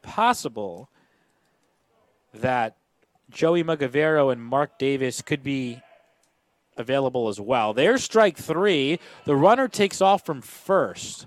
Myers gets his 7th strikeout, but now it's second and third with 2 outs for Counsell. Second baseman, Darius Counsell. They're going to stick with Myers here, try and get through 6. This result right here could be the difference between a quality start and a 1-run game.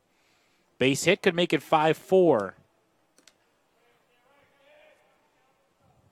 Myers digging deep, and the first pitch blows away Counsell, an inside fastball 0-1. Magavero and Davis both worked an inning in yesterday's game. Davis has an ERA below 1.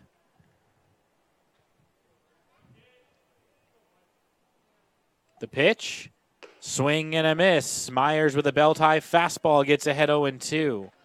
Do you stick with the heater, or do you drop a deuce on Counsell? Myers has struck him out twice on sliders, but he has got him swinging twice in this at-bat on fastballs. He sticks with the fastball and deals it neck high for ball 1. Now you probably drop the slider. We'll see. Trying to get through 6 innings with only 2 runs of damage.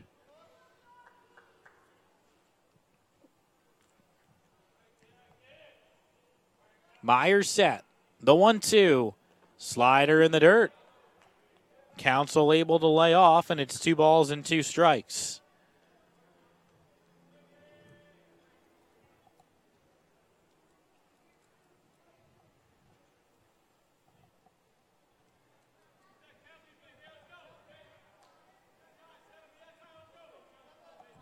He's ready, the deep breath and the pitch. Got him swinging. High fastball from Mitch Myers. Finishes off an excellent outing.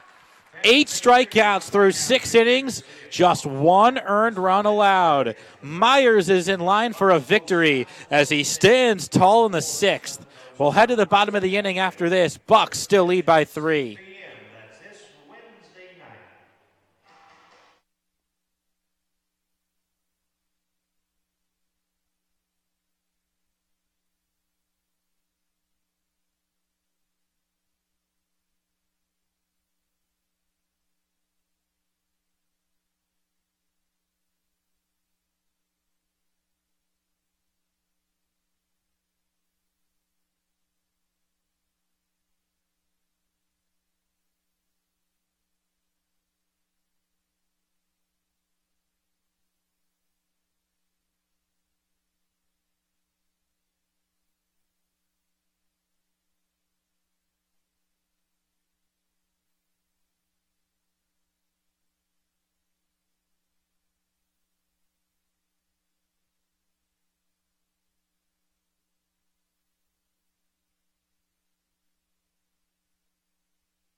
Bottom of the 6th at City of Palms Park. 8-9-1 coming up for your Bucks. They lead 5-2.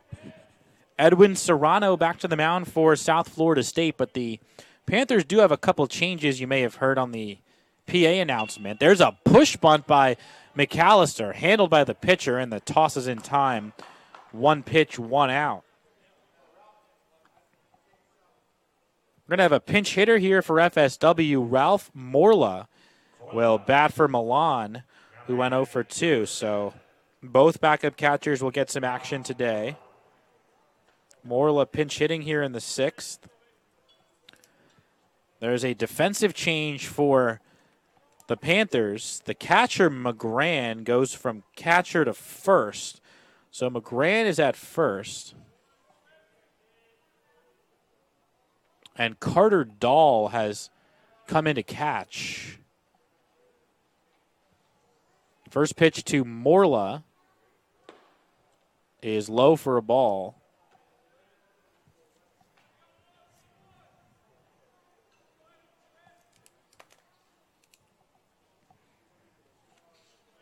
Morla has performed well in his limited duty. That one's downstairs. 2 for 10, but he has 7 walks.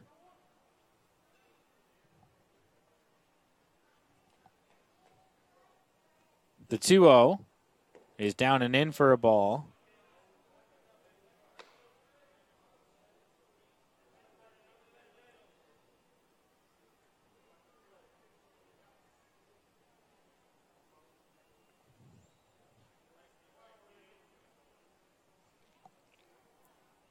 That one's in the dirt. Easy walk for Morla. He is a walking machine. 8 walks and 18 plate appearances.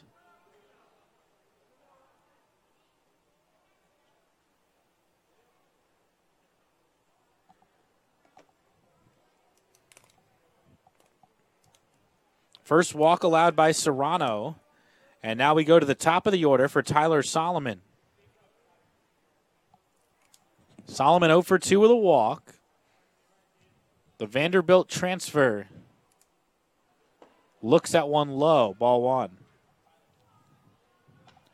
Solomon came into today batting just .211, but an on-base percentage of .377 and slugging over .400, 8 doubles and 3 home runs. He is a 3 true outcomes fella. That one's outside, ball 2. Tied for the team lead with 3 homers and leading the team in strikeouts and walks. Those are your 3 what they call true outcomes because the hitter has 100% control of what happens. When you hit the ball in play, the defense plays a major factor. Quick visit, pitching coach running out there to speak with Serrano with a 2-0 pitch coming next for Solomon. But if you strike out, walk, or hit the ball over the fence, as a hitter, you have full control over those 3 true outcomes.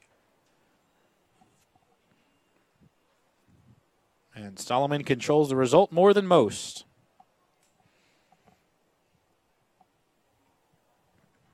Did get a little playing time last year up in Nashville. The benefit of coming down here to Florida to play JUCO ball is that A, he can get drafted at the end of the year, which he might. A lot of physical tools for Tyler. And B, if he doesn't, he can go back to Division I baseball at the end of the year, assuming he completes his associate's degree. The 2-0 is on the outside corner for a strike.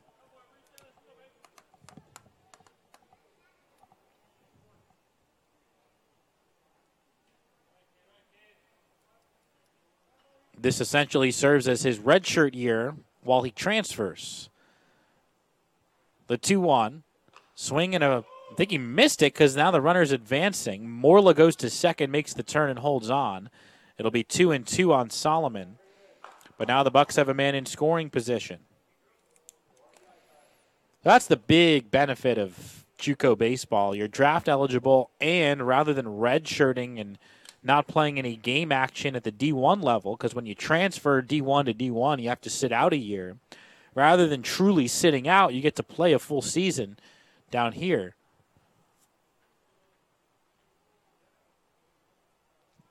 The 2-2 is fought off into the seats. Good job by Tyler on the emergency hack.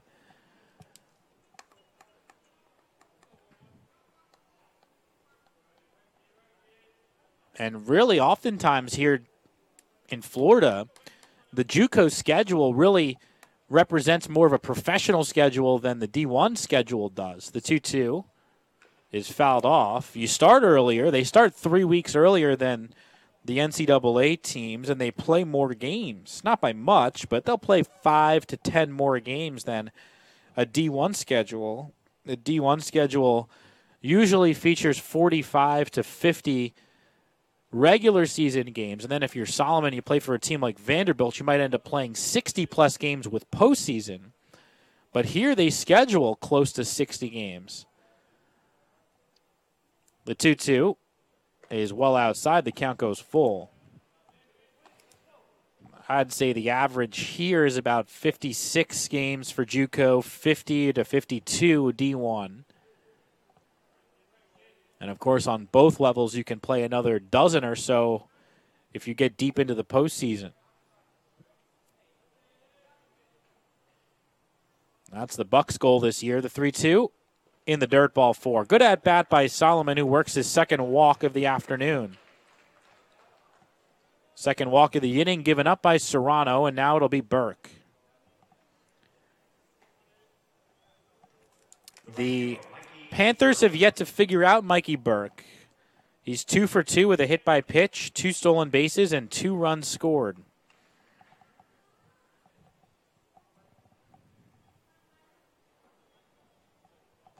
First triple of the year came in the third. Drove it to the wall in left center. And he takes one low for a ball.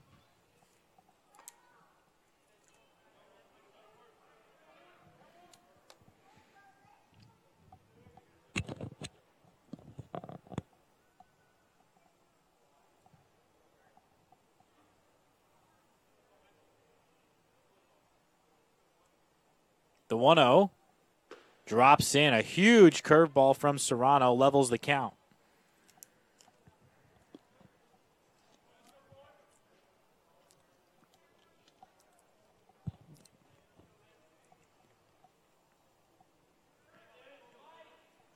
Corners come in now. The pitch. Fastball caught the knees. Mikey thought it was low, but it's a ball and 2 strikes.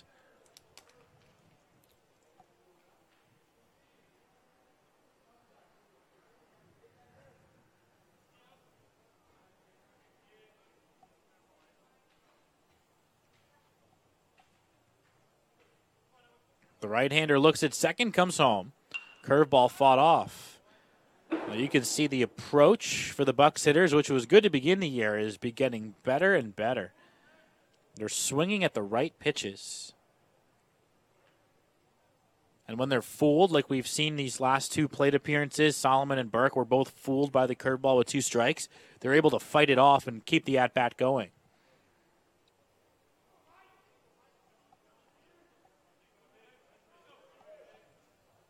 The 1-2 up high for a ball. And by the way, the wind has kind of spun around here late in the afternoon. It's now blowing straight out to center. Earlier it was blowing in from right, so it's kind of faded back towards the ocean. More of a land breeze now, which usually means humidity. The 2-2 is reached for and flown out to deep left. Backing up is Asman. He'll get there. And he makes the catch in front of the warning track for out number 2.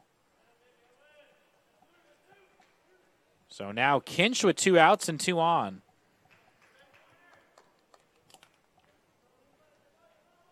The designated hitter, Nate Kinch.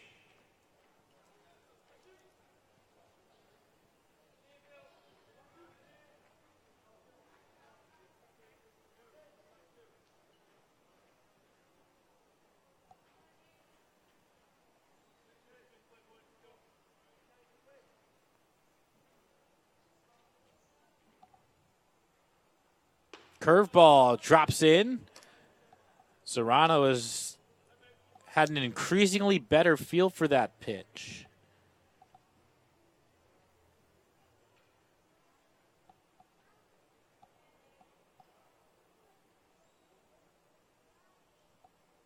Curveball again is in for strike 2.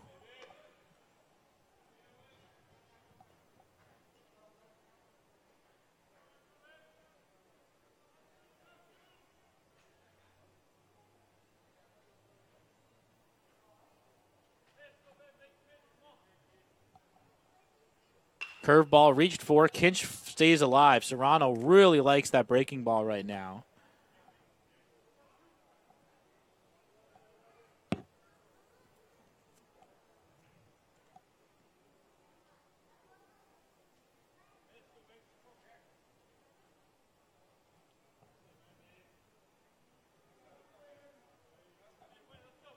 The righty looks at second. The 0-2.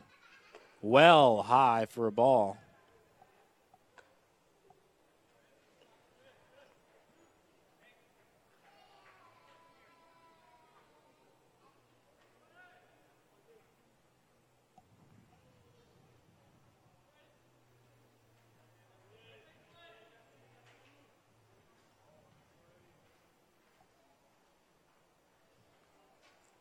Breaks from the belt, looks at second first. The pitch to Kinch. Swing and a miss. Another good curve from Serrano, who snaps it off for his second strikeout of the day. Bucks get a couple walks, but strand two. We'll move on to the seventh here in Southwest Florida. The Buccaneers lead by 3.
New battery out there in this inning for FSW.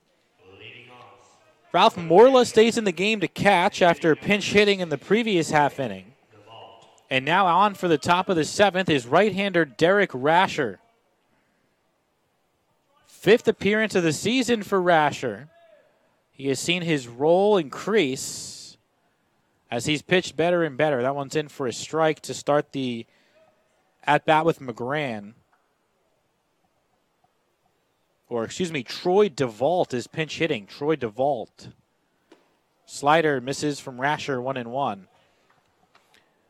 Rasher has yet to allow a run in 7 2/3 out of the bullpen. 7 strikeouts, 1 walk, and only 3 hits allowed. Another good slider outside ball, too. That's his best pitch.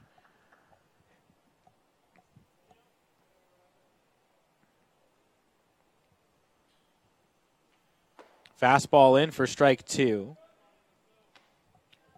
Rasher went 2 scoreless innings on back-to-back days against the Elevate Baseball Academy in what was a team-combined perfect game. That one is on the inside corner, strike 3 called. DeVault down looking. And now the top of the order, and Burnham coming up. Then the next day, went 2 scoreless against Pasco Hernando here at home.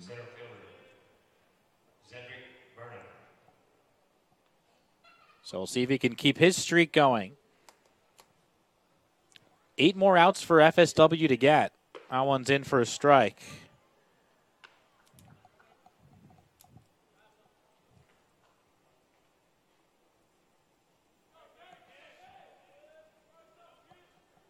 Swing and a miss. Good breaking ball from Rasher. So after McGran played 1 inning at first base, he is lifted for DeVault. South Florida State has now used 2 bench players. That one's down and away for ball 1. Good block by Morla. The 7 fielders for the Bucks all still in there, the starters. But we'll probably see somebody off the bench at some point. The 1-2. Inside, he drilled him. Rasher comes in on Burnham, and the Panthers have a base runner in the top of the 7th. The DH, Trey Fields. We'll bring up Fields, who had a triple earlier. Mitch Myers was terrific today. The final line on him over 6 innings, 2 runs, 1 earned. He gave up 6 hits and 2 walks. He struck out 8 and delivered 106 pitches. So he is in line for the win. But the Bucks still need to get 8 more outs. Strike 1 on Fields. Myers' ERA goes down better than a full point.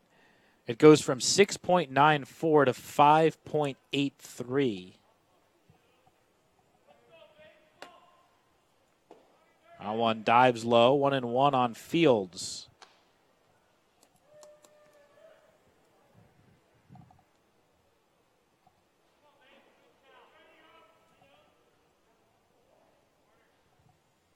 Rasher takes a look at first. Good changeup. Fields swings and misses strike 2.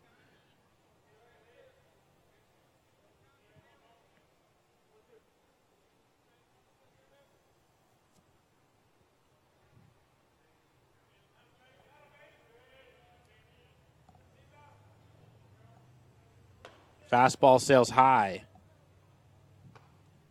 2-2.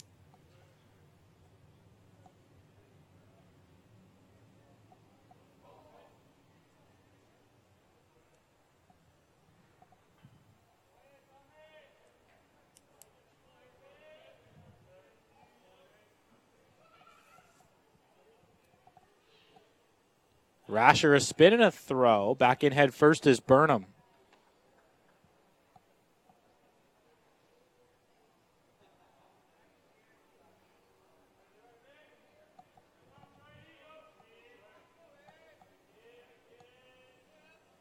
The pitch, the runner goes, pitch is low. Morla's throw is offline.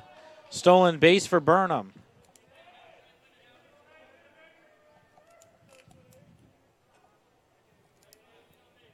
So we'll see if the Panthers can make something of this 7th inning. Man in scoring position now with 1 out and a full count on the batter.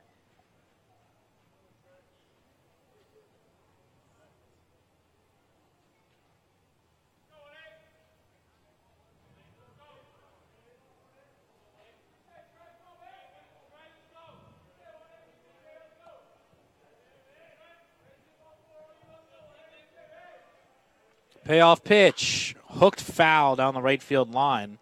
Fields able to square it up, but they'll try it again.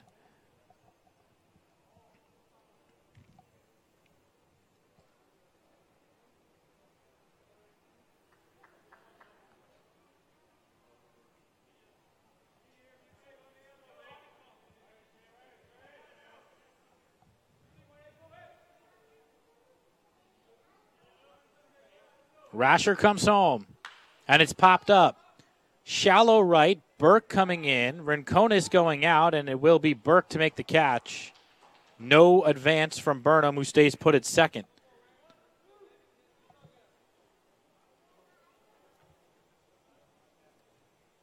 Right fielder, DJ Simo. Now it'll be Simo with 2 outs and a man in scoring position. If you're the Panthers here, you really want to get this runner in. It's tough to come back from down 3 with 6 outs left. You can get it down to 2 or more. You feel a lot better about the back end of the Bucs bullpen. As Rasher probably only in for 1 or 2. And then we probably will see either Adams or Gusto, who are probably the 2 best pitchers on the team in terms of stuff. That one's high, ball 1, boxed for a moment by Morla. So if you're South Florida, you want to do everything you can to get these runs back against Rasher. My guess is that we'd see Adams for the 8th and the 9th, maybe just the 9th. But Gusto looms, as does Joseph, Madej, and maybe Wiggleneck. The 1-0. In for a strike.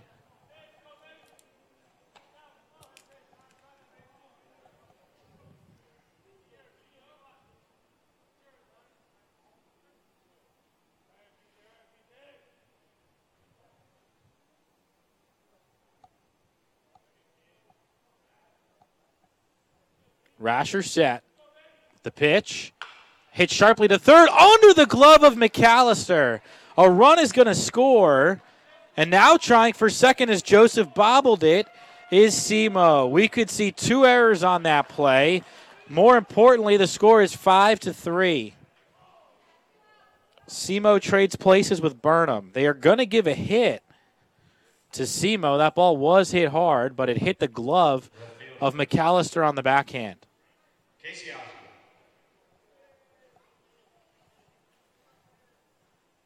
I think you have to give an error to Joseph there because Simo had stopped around first and then took off for second once the ball trickled past Joseph in left field. So 5-3 the score as the fastball is in there for strike 1.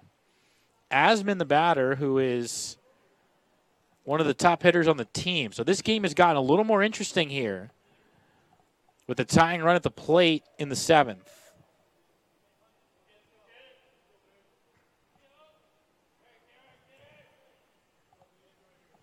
Rasher set. The 0-1. Fouled back. He was all over that pitch. Looked like a slider that didn't have much on it, but he gets away with it 0-2. Bucs have the middle third of the order due up in the 8th.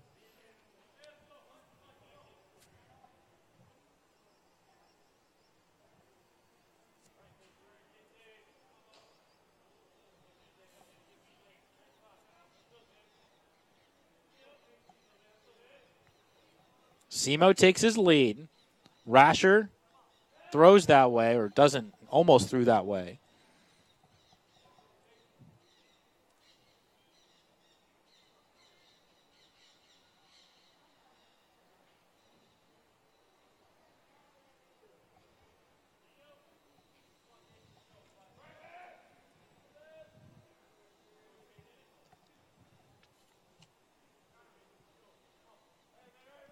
You see Marcano scrambling away, and he got him swinging. High fastball held by Morla on the tip, and a big strikeout from Rasher gets him through the 7th. Panthers do get a run on 1 hit, and 1 man left. It's time to stretch at City of Palms Park. It's the Buccaneers 5 and the Panthers 3.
Warner Rinconis leads off the bottom of the 7th for FSW. They lead by just 2 now. Edwin Serrano is back out there in relief for South Florida State, and he misses upstairs for ball 1. After seeing Rinconis, it'll be the second trip through the order for Serrano. Fastball in for a strike, 1-1. Joseph on deck, then Marcano. Middle third of Beasier's order in the home 7th. This game has been very close. Got to give credit to the Panthers for hanging with the number 9 team in the nation. That one just missed Rinconis on the leg. Curveball eludes him, 2-1.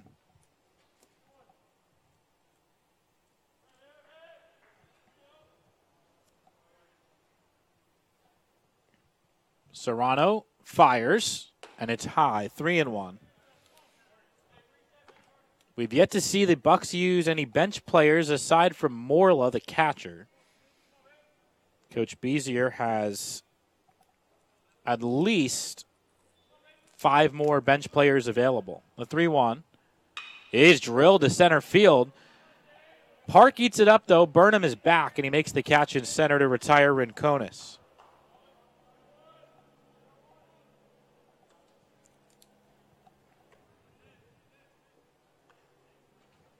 So now Tommy Joseph with the bases empty and 1 out. Tommy Joseph.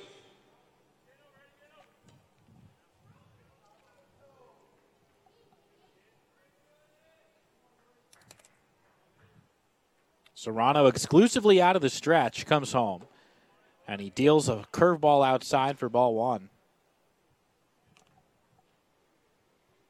This is the first of 3 games this week between these teams.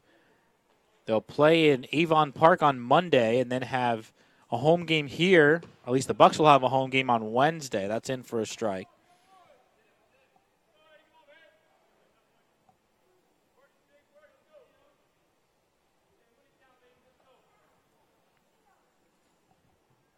One to Joseph. That's outside. 2-1. We'll have the broadcast on Wednesday at 6 o'clock and then a 1 o'clock home game on Saturday. The second of 3 against St. Petersburg College. Bucks will play another back-to-back Friday and Saturday. 2-1 is pulled down the first base line, knocked down by McGran. The flip is on target. That's actually not McGran.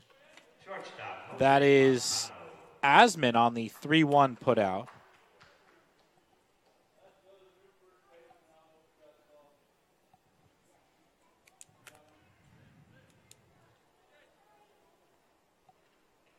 Asman started the game in left field, now at first base.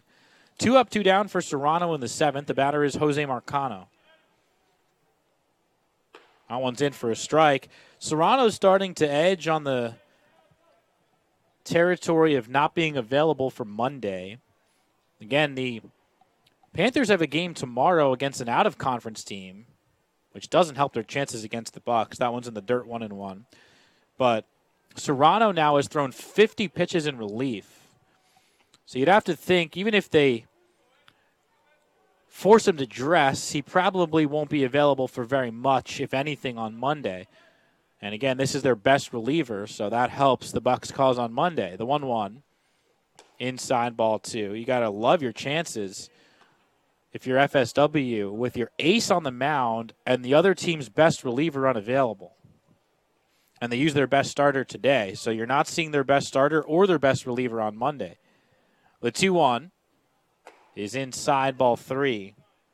So if you can win this game today, which they're in front by 2, you have a really, really high chance to win the series. And that's what it's all about in college baseball. No matter what the level, you play these 3-game series. If you just win 2 out of 3 every time, you're going to be in really good shape come the end of the year. 3-1 is low for ball 4. Marcano on base for the second straight time. He draws a 2-out walk, and the batter will be Dobianski.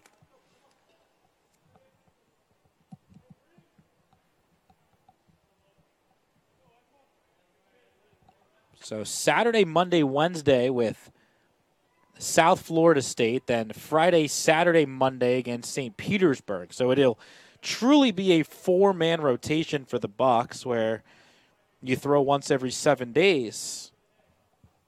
Your typical college rotation, you throw once a week. That one gets through the catcher, through the legs of Dahl. Marcano takes second base on the wild pitch. And now a single can add another run of insurance.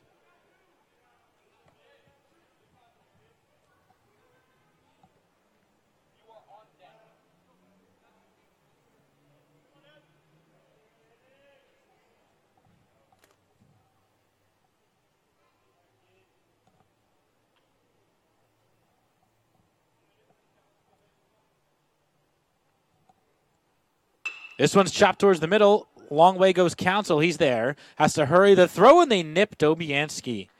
We've seen some strong defense at second base from Council today. And Serrano puts up a 0 in the 7th. We'll head on to the 8th inning, 5-3. Bucks trying to take the first game of the series.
Leo Alfonso leads off the 8th inning for South Florida State. John Vitas coming to you live today from beautiful Fort Myers as Derek Rasher's first pitch breaking ball misses low, 1-0. So Rasher entrusted with the 7th and the 8th. Fastball rolled out to short on the backhand. It's Marcano. Long throw to make, and he puts it on the money for the first out. Good quick release that time by Marcano, who cost his team a play earlier today, taking too long on a ground ball. That time he knew he had to hurry, and he got rid of it quickly. Shortstop, Case Hannum. So now Hannum with 1 out and nobody on. Hannum's been on base twice today, a single and a walk, 1 for 2. And he watches a big curveball for ball 1.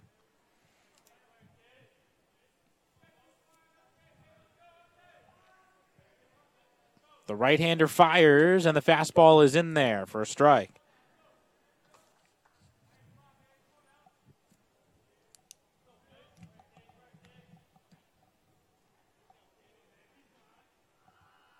This one is hammered out to deep center field. That's where Dobianski is patrolling, and he gets back there to make the catch. Very well positioned in center field. A little bit angled towards that gap where the ball went. 2 up, 2 down for Rasher in the 8th. Now just 4 outs left for the Panthers, and it's Dahl who is batting for the first time.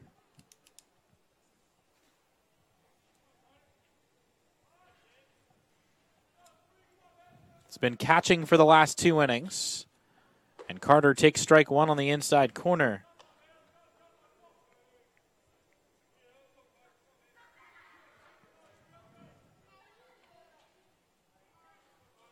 The 0-1 is lined out to deep left. Joseph playing deep in the right spot. Good outfield positioning gets Rasher through a 1-2-3/8. The Bucks are 3 outs away. They'll try and add some insurance when we come back. You're watching Florida Southwestern Baseball.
Edwin Serrano back out there for his 4th inning of relief.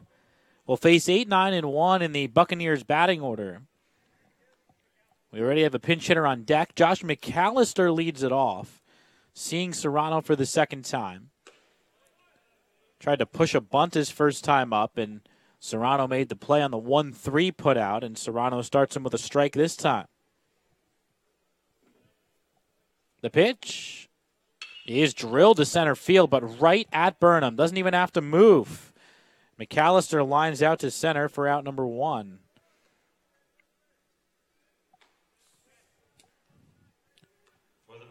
So now Connor Bagneski will come to the plate, one of their best hitters who had the day off today. He's going to hit for Morla, so we'll see all 3 catchers in this game.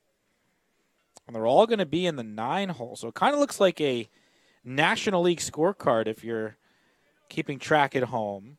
We're going to see 4 different players in the 9 hole today. Morla pinch hit in the 6th. He caught for 2 innings, and now Bagneski pinch hits in the 8th with 1 out and nobody on. And the fastball is low for ball 1. Now here is the benefit of carrying 3 catchers. Now, we mentioned earlier that the schedule in JUCO baseball is closer to MLB than D1, where they kind of bunch up the games and then have a lot of off days. This one is pulled towards the hole. That's going to get through. Bagneski with a pinch hit single. Another good move from Ben Bezier. And a run of insurance is on for the leadoff man, Solomon.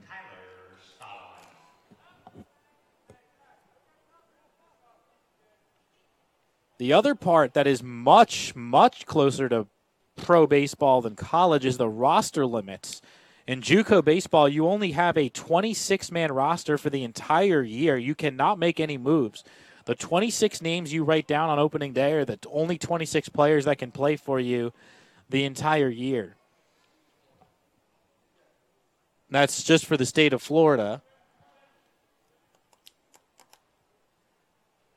Curveball outside for a ball. So, of course, you have to have a couple two-way guys to make it feasible, and the Bucks do.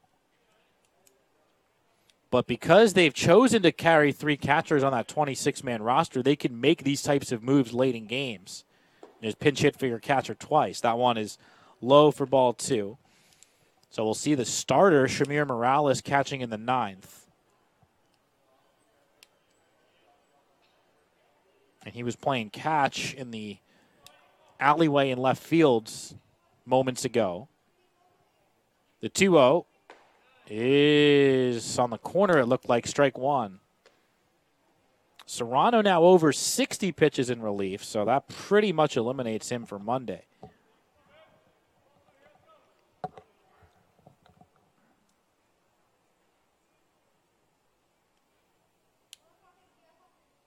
The 2-1. Swing and a miss. Solomon late on a fastball, strike two.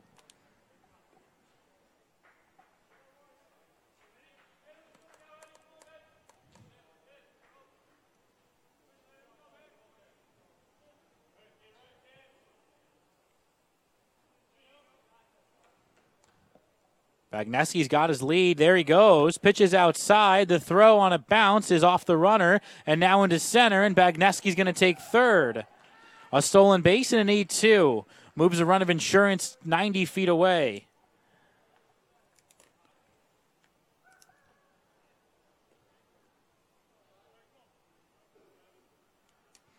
Stolen base number 8 today for the Bucks. One off their season best. Infield comes in. We'll see if Solomon can add the run.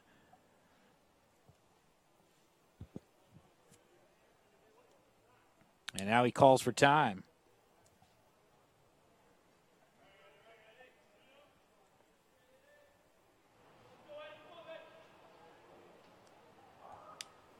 And he gets a piece of that one to stay alive.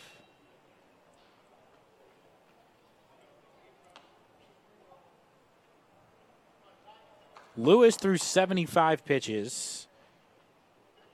Serrano now at 65. That's 140 pitches. They have yet to get through 8 innings. So the Bucks have worked them.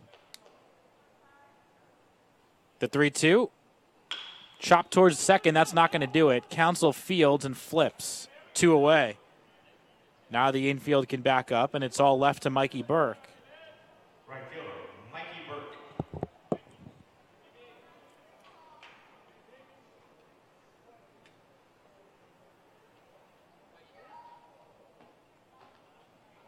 Will it be a 2-run lead or a 3-run lead for FSW? Bagneski, a run of insurance, is waiting at third.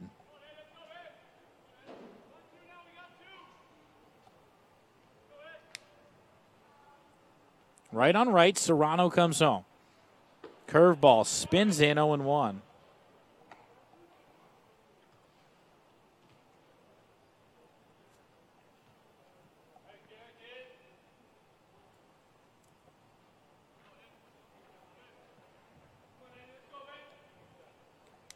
The pitch.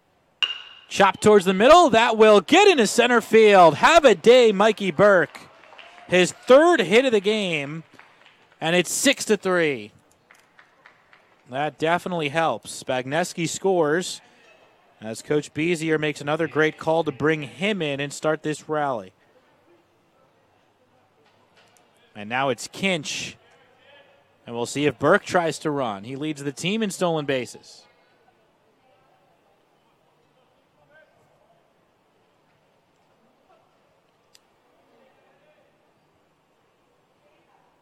Kinch is 1 for 4.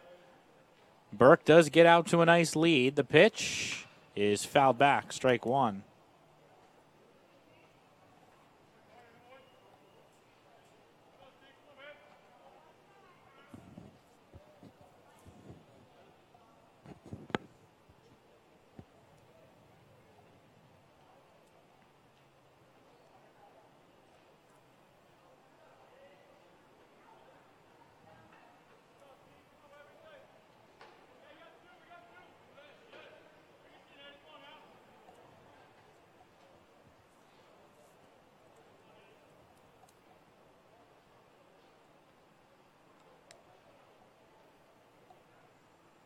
Serrano ready. The 0-1 to Nathan Kinch. Runner goes, and it's fouled off into the dugout on the third base side, strike two.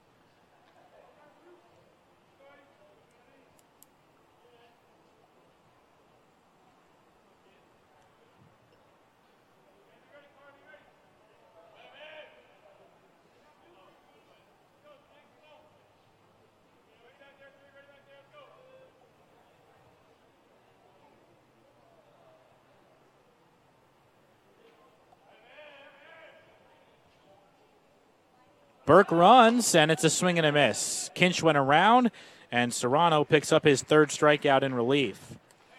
Bucks add the run, though. Base hits from Bagneski and Burke make it 6-3. FSW tries to get win number 22 and stay in the top 10 in the country when we come back. You're watching Junior College Baseball live from Fort Myers.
Pitching for the Panthers, number 16, Hunter Martinez.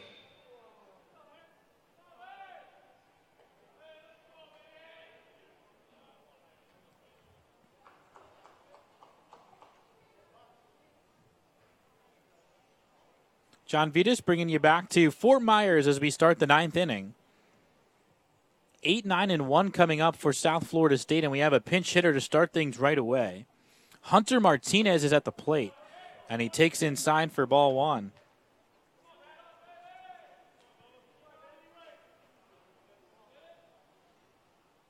From Sebring High School in Florida, just 5'8", he takes strike one from Rasher, who is out there for his third inning of relief. DeVault is on deck, and then the top of the order in Burnham. This one is hammered deep to left field. Going back is Joseph. Now at the warning track, looking up, and it's off the wall. Martinez stops at second with a leadoff double. Missed a home run by about 2 feet.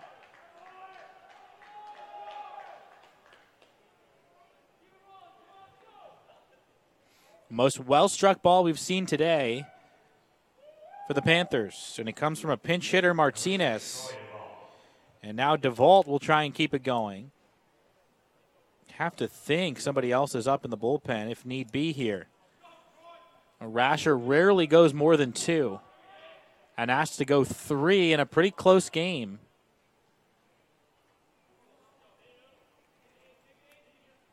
You want to avoid Simo and Asman at all costs. They're 2 best hitters. That one's low for a ball. They're in the 3 and 4 holes. Right here, this is the 9 hitter.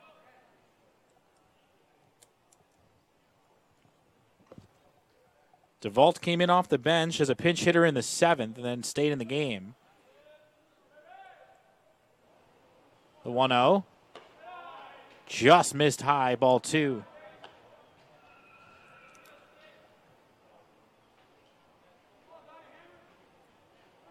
Don't go anywhere. As soon as this game comes to an end, we'll, of course, sit down with the manager, Ben Bezier, to talk about this one.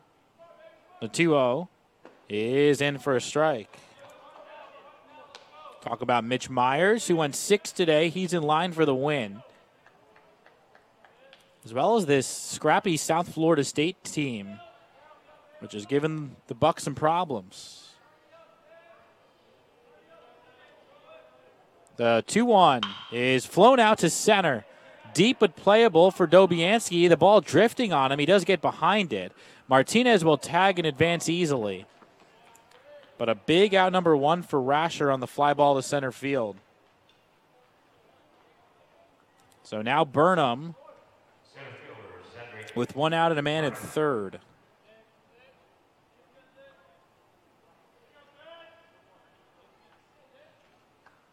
Buccaneers trying to extend their winning streak to 8 in a row. They're 6-0 in the month of March, trying to get to 7-0 in March and 8 in a row overall. That one just missed outside. Shamir Morales, who's now behind the plate, didn't really hold it there. So we've seen all 3 catchers in this game, all of which their last names start with M. Fastball low. Milan, Morla, and now Morales.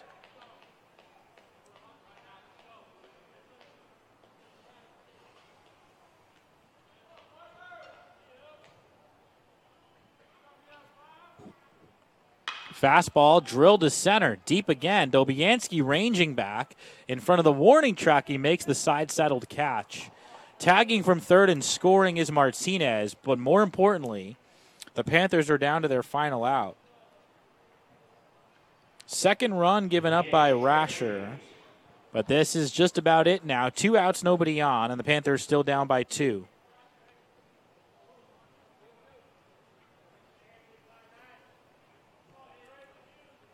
Well, Rasher's got 6 minutes to get this final out to keep this game under 3 hours, which is a miracle considered where we were a couple innings ago.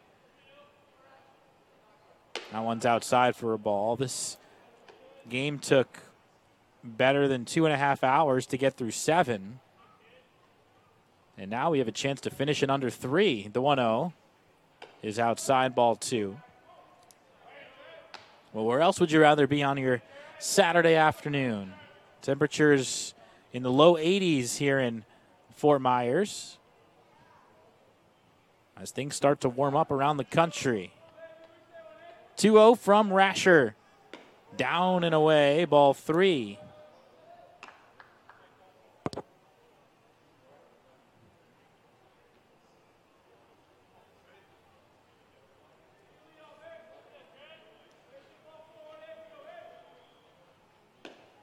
Just caught the corner. If you're Rasher here, you do everything you possibly can to throw a strike. Do not want to bring the tying run to the plate because the man on deck, Simo, has the most power on the team. 3-1. Low ball 4, and now Simo will come to the plate with the most power on the team as the tying run. First walk given up by Rasher and an inexcusable one. Right fielder, P.J. Simo. If Fields hits one to Mars, it doesn't matter. You're still winning. But instead you walk him. And now Simo can make this game a lot tighter. The only Panther with 3 home runs this year. And he takes a good slider for strike 1. Once again, these teams meet on Monday, 6 p.m. in Avon Park, and then a 6 p.m. game here on Wednesday. Swing and a miss. Wipeout breaking ball from Rasher. And now South Florida is down to their final strike.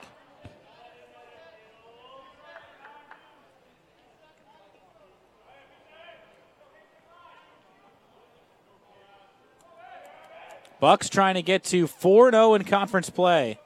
This their first of 6 games this year against these Panthers. The 0-2 down and away, blocked by Morales.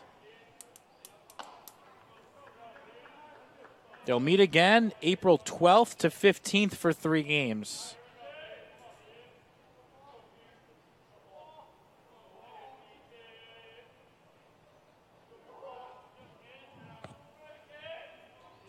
The 1-2 fouled off. Simo barely got a piece on the inside fastball.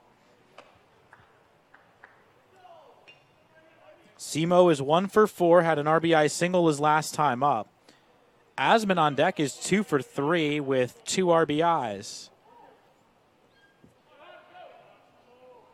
4 runs, 8 hits, 2 errors for South Florida State. 6 runs, 7 hits, 2 errors for the Buccaneers. The pitch. From Dornham, strike 3 called. Buccaneers win. Simo thought it was inside, but Rasher punches him out and finishes off 3 innings to get the save. Your final score in 9 innings, FSW 6 and South Florida State 4. Game completed in 2 hours and 58 minutes as Mitch Myers gets the win to improve to 4-1. Myers allows 2 runs over 6, just 1 earned. He strikes out 8 to get the victory in his first conference start of the year. Derek Rasher goes 3 innings, giving up 2 runs to get the save. Buccaneers win their 8th in a row. They are 7-0 in the month of March. They improve their season record to 22-3 and will maintain a top 10 ranking in the state come Monday. They might even move up from their number 9 spot. Bucks are 4-0 in conference play, which is their most important stat, as that is the only record that matters in terms of postseason play. The loss goes to Pearson Lewis, who falls to 1-4. Edwin Serrano was a little shaky in relief, but he's credited with 3 2/3 scoreless innings. He allows 3 hits, 2 walks, and strikes out 3. So once again, the win goes to Mitch Myers, the loss to Pearson Lewis. The 2 starters get the decision, and Derek Rasher picks up the save, his 2nd of the season. That's the 8th save of the year for the Buccaneers as a team. Offensively, these teams are very even. The Panthers actually out-hit the Bucks 8-7. Mikey Burke was the offensive star today. 3 for 4 with a hit by pitch, an RBI, 2 stolen bases, and 2 runs scored. So Burke, your offensive player of the game. Tyler Solomon was on base twice. Warner Rincones on base twice.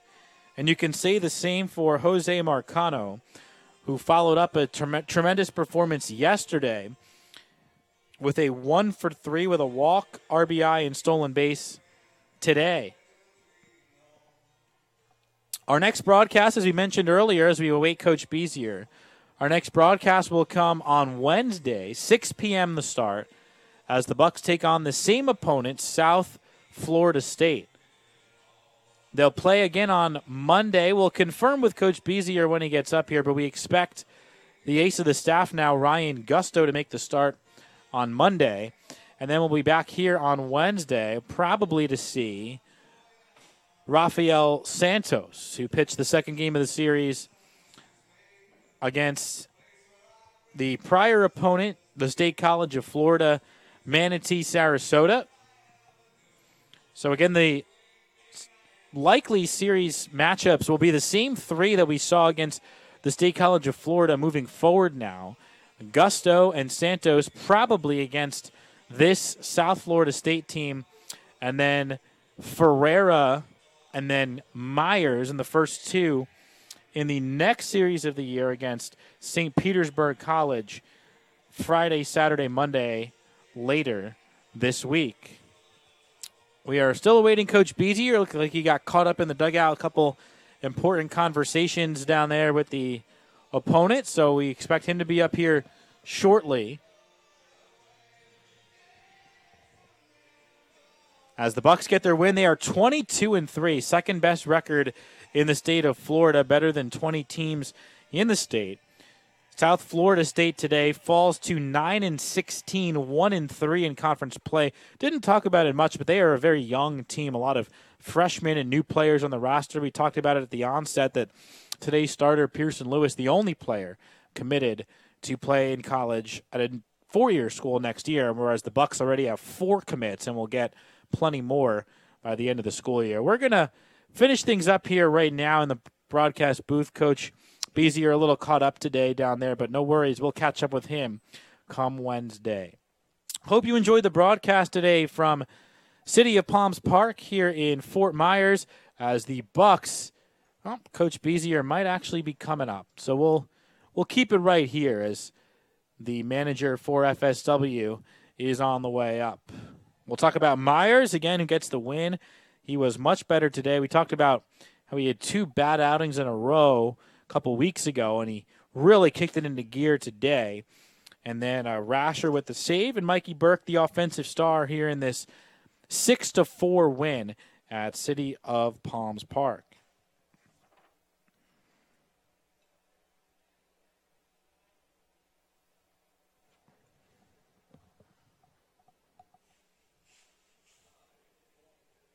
So hang with us for a moment. Coach Bezier on his way in. As the Bucks get to 22-3 today, 4-0 in conference play. They are in first place by a game and a half. Once the other games are completed today, could be trimmed to one game. But again, the State College of Florida, one of the better teams in the division, they swept them. So that definitely helps their case right now in the division. And now the game one win against South Florida State, and the Panthers had to burn two of their better pitchers today. Coach Bezier now joining us live in the press box. 4-0 to start conference play. Let's talk about the starter first. Mitch Myers was very good today, just one earned run over 6 innings in the game. And then in that 6th inning, got 2 big strikeouts to finish the day, over 100 pitches, and really stood tall there at the end. Yeah, Mitch was really good. We kind of let him down in the 1st inning, and that's why, he could only go 6 because we got that pitch count up. We came out of the gate defensively. I mean, we didn't get back. We didn't get off the bus till 2 o'clock or 1:30, 2 o'clock in the morning, and we didn't take BP on the field today. We didn't take IO on the field today. We met before the game, and we kind of talked about what we were going to need to do and just make sure of certain things. And, of course, we come out and do the opposite of what we talked about. But we rebounded offensively, and that kind of reminded us what we need to do defensively. And then, just like you said, Mitch was really, really good. Mitch was really competitive. After that 1st inning, he sort of made him earn everything. So Mitch was impressive today. And, it looked like, right at the tail end there, he was like, all right, I know this is it for me. I'm going to let it go. And he did. And then in the end, you let Rasher roll through 3 innings today, a little more than he's used to pitching, but he got it done. What led to the decision to bring him in and then keep him in, knowing that you have a lot of games coming up? Well, we like Rasher against, strings of righties, and his changeup is good enough to be effective against lefties. So that's kind of why we went with him. We were really, before the day even started, we there's been multiple times where we've really liked him, but we haven't gone to him. Today was a perfect opportunity for him. I thought he handled himself really well. He got, kind of nicked just a little bit, but he made pitches when he needed to make pitches, and that was the most important thing for Rasher today. I was really happy for him because when it came time to make a pitch, he made the pitch, That was a perfect example of him doing exactly what you needed to do to get the job done. So good job. And we had Madej there, sitting there too, ready to go, but we felt comfortable with Rasher, and he punched that kid out to end the game. That kid was a good hitter, so it's a good job by him. So time to roll back that rotation. Are you sticking with Gusto, Santos, Ferreira next 3?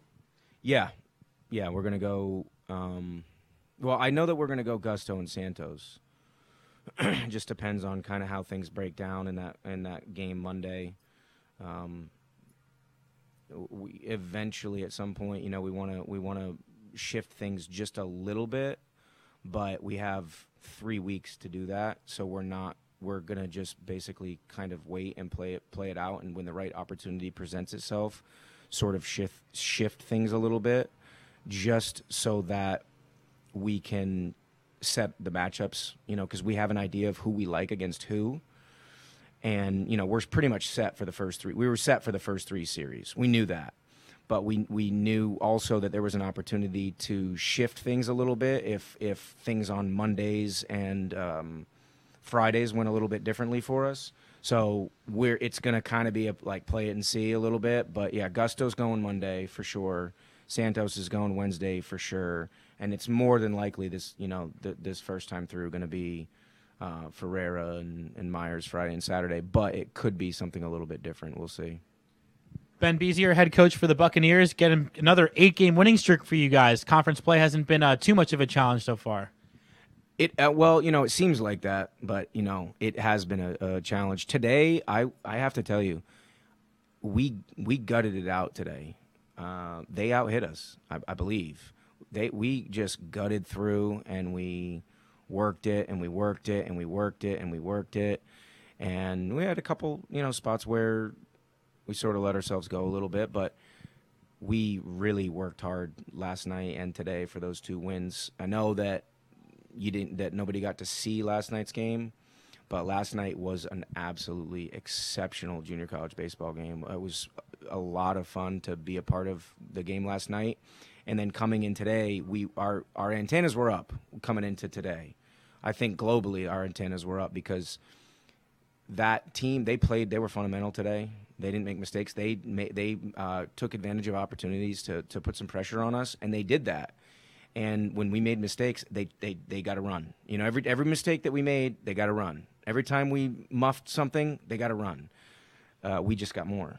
But we answered the bell today, and we like where we are, but we are in a position where we're going to continue to respect every single team that we play, no matter who it is, no matter when it is, because that's kind of what the strength of this group is hey, we're gonna respect the other side, but not fear them. Yeah, 4-0, but none of the 4 wins have been very easy. Coach, thanks for the time. Appreciate it. Thanks a lot. Appreciate you. Have a good one. That'll do it today from City of Palms Park as the Bucks take the first game of 3 this week with South Florida State. Once again, your final score here in the first game of 3, FSW 6 and South Florida 4. We'll be back with you for the final game of this series on Wednesday night. 6 o'clock the start will be on the air shortly before that. For everybody here at FSW, I'm John Vitas saying have a good Saturday night as the Buccaneers take this one by a final of 6-4. They've won 8 in a row. They are 22-3. Thanks for tuning in, and we'll see you on Wednesday.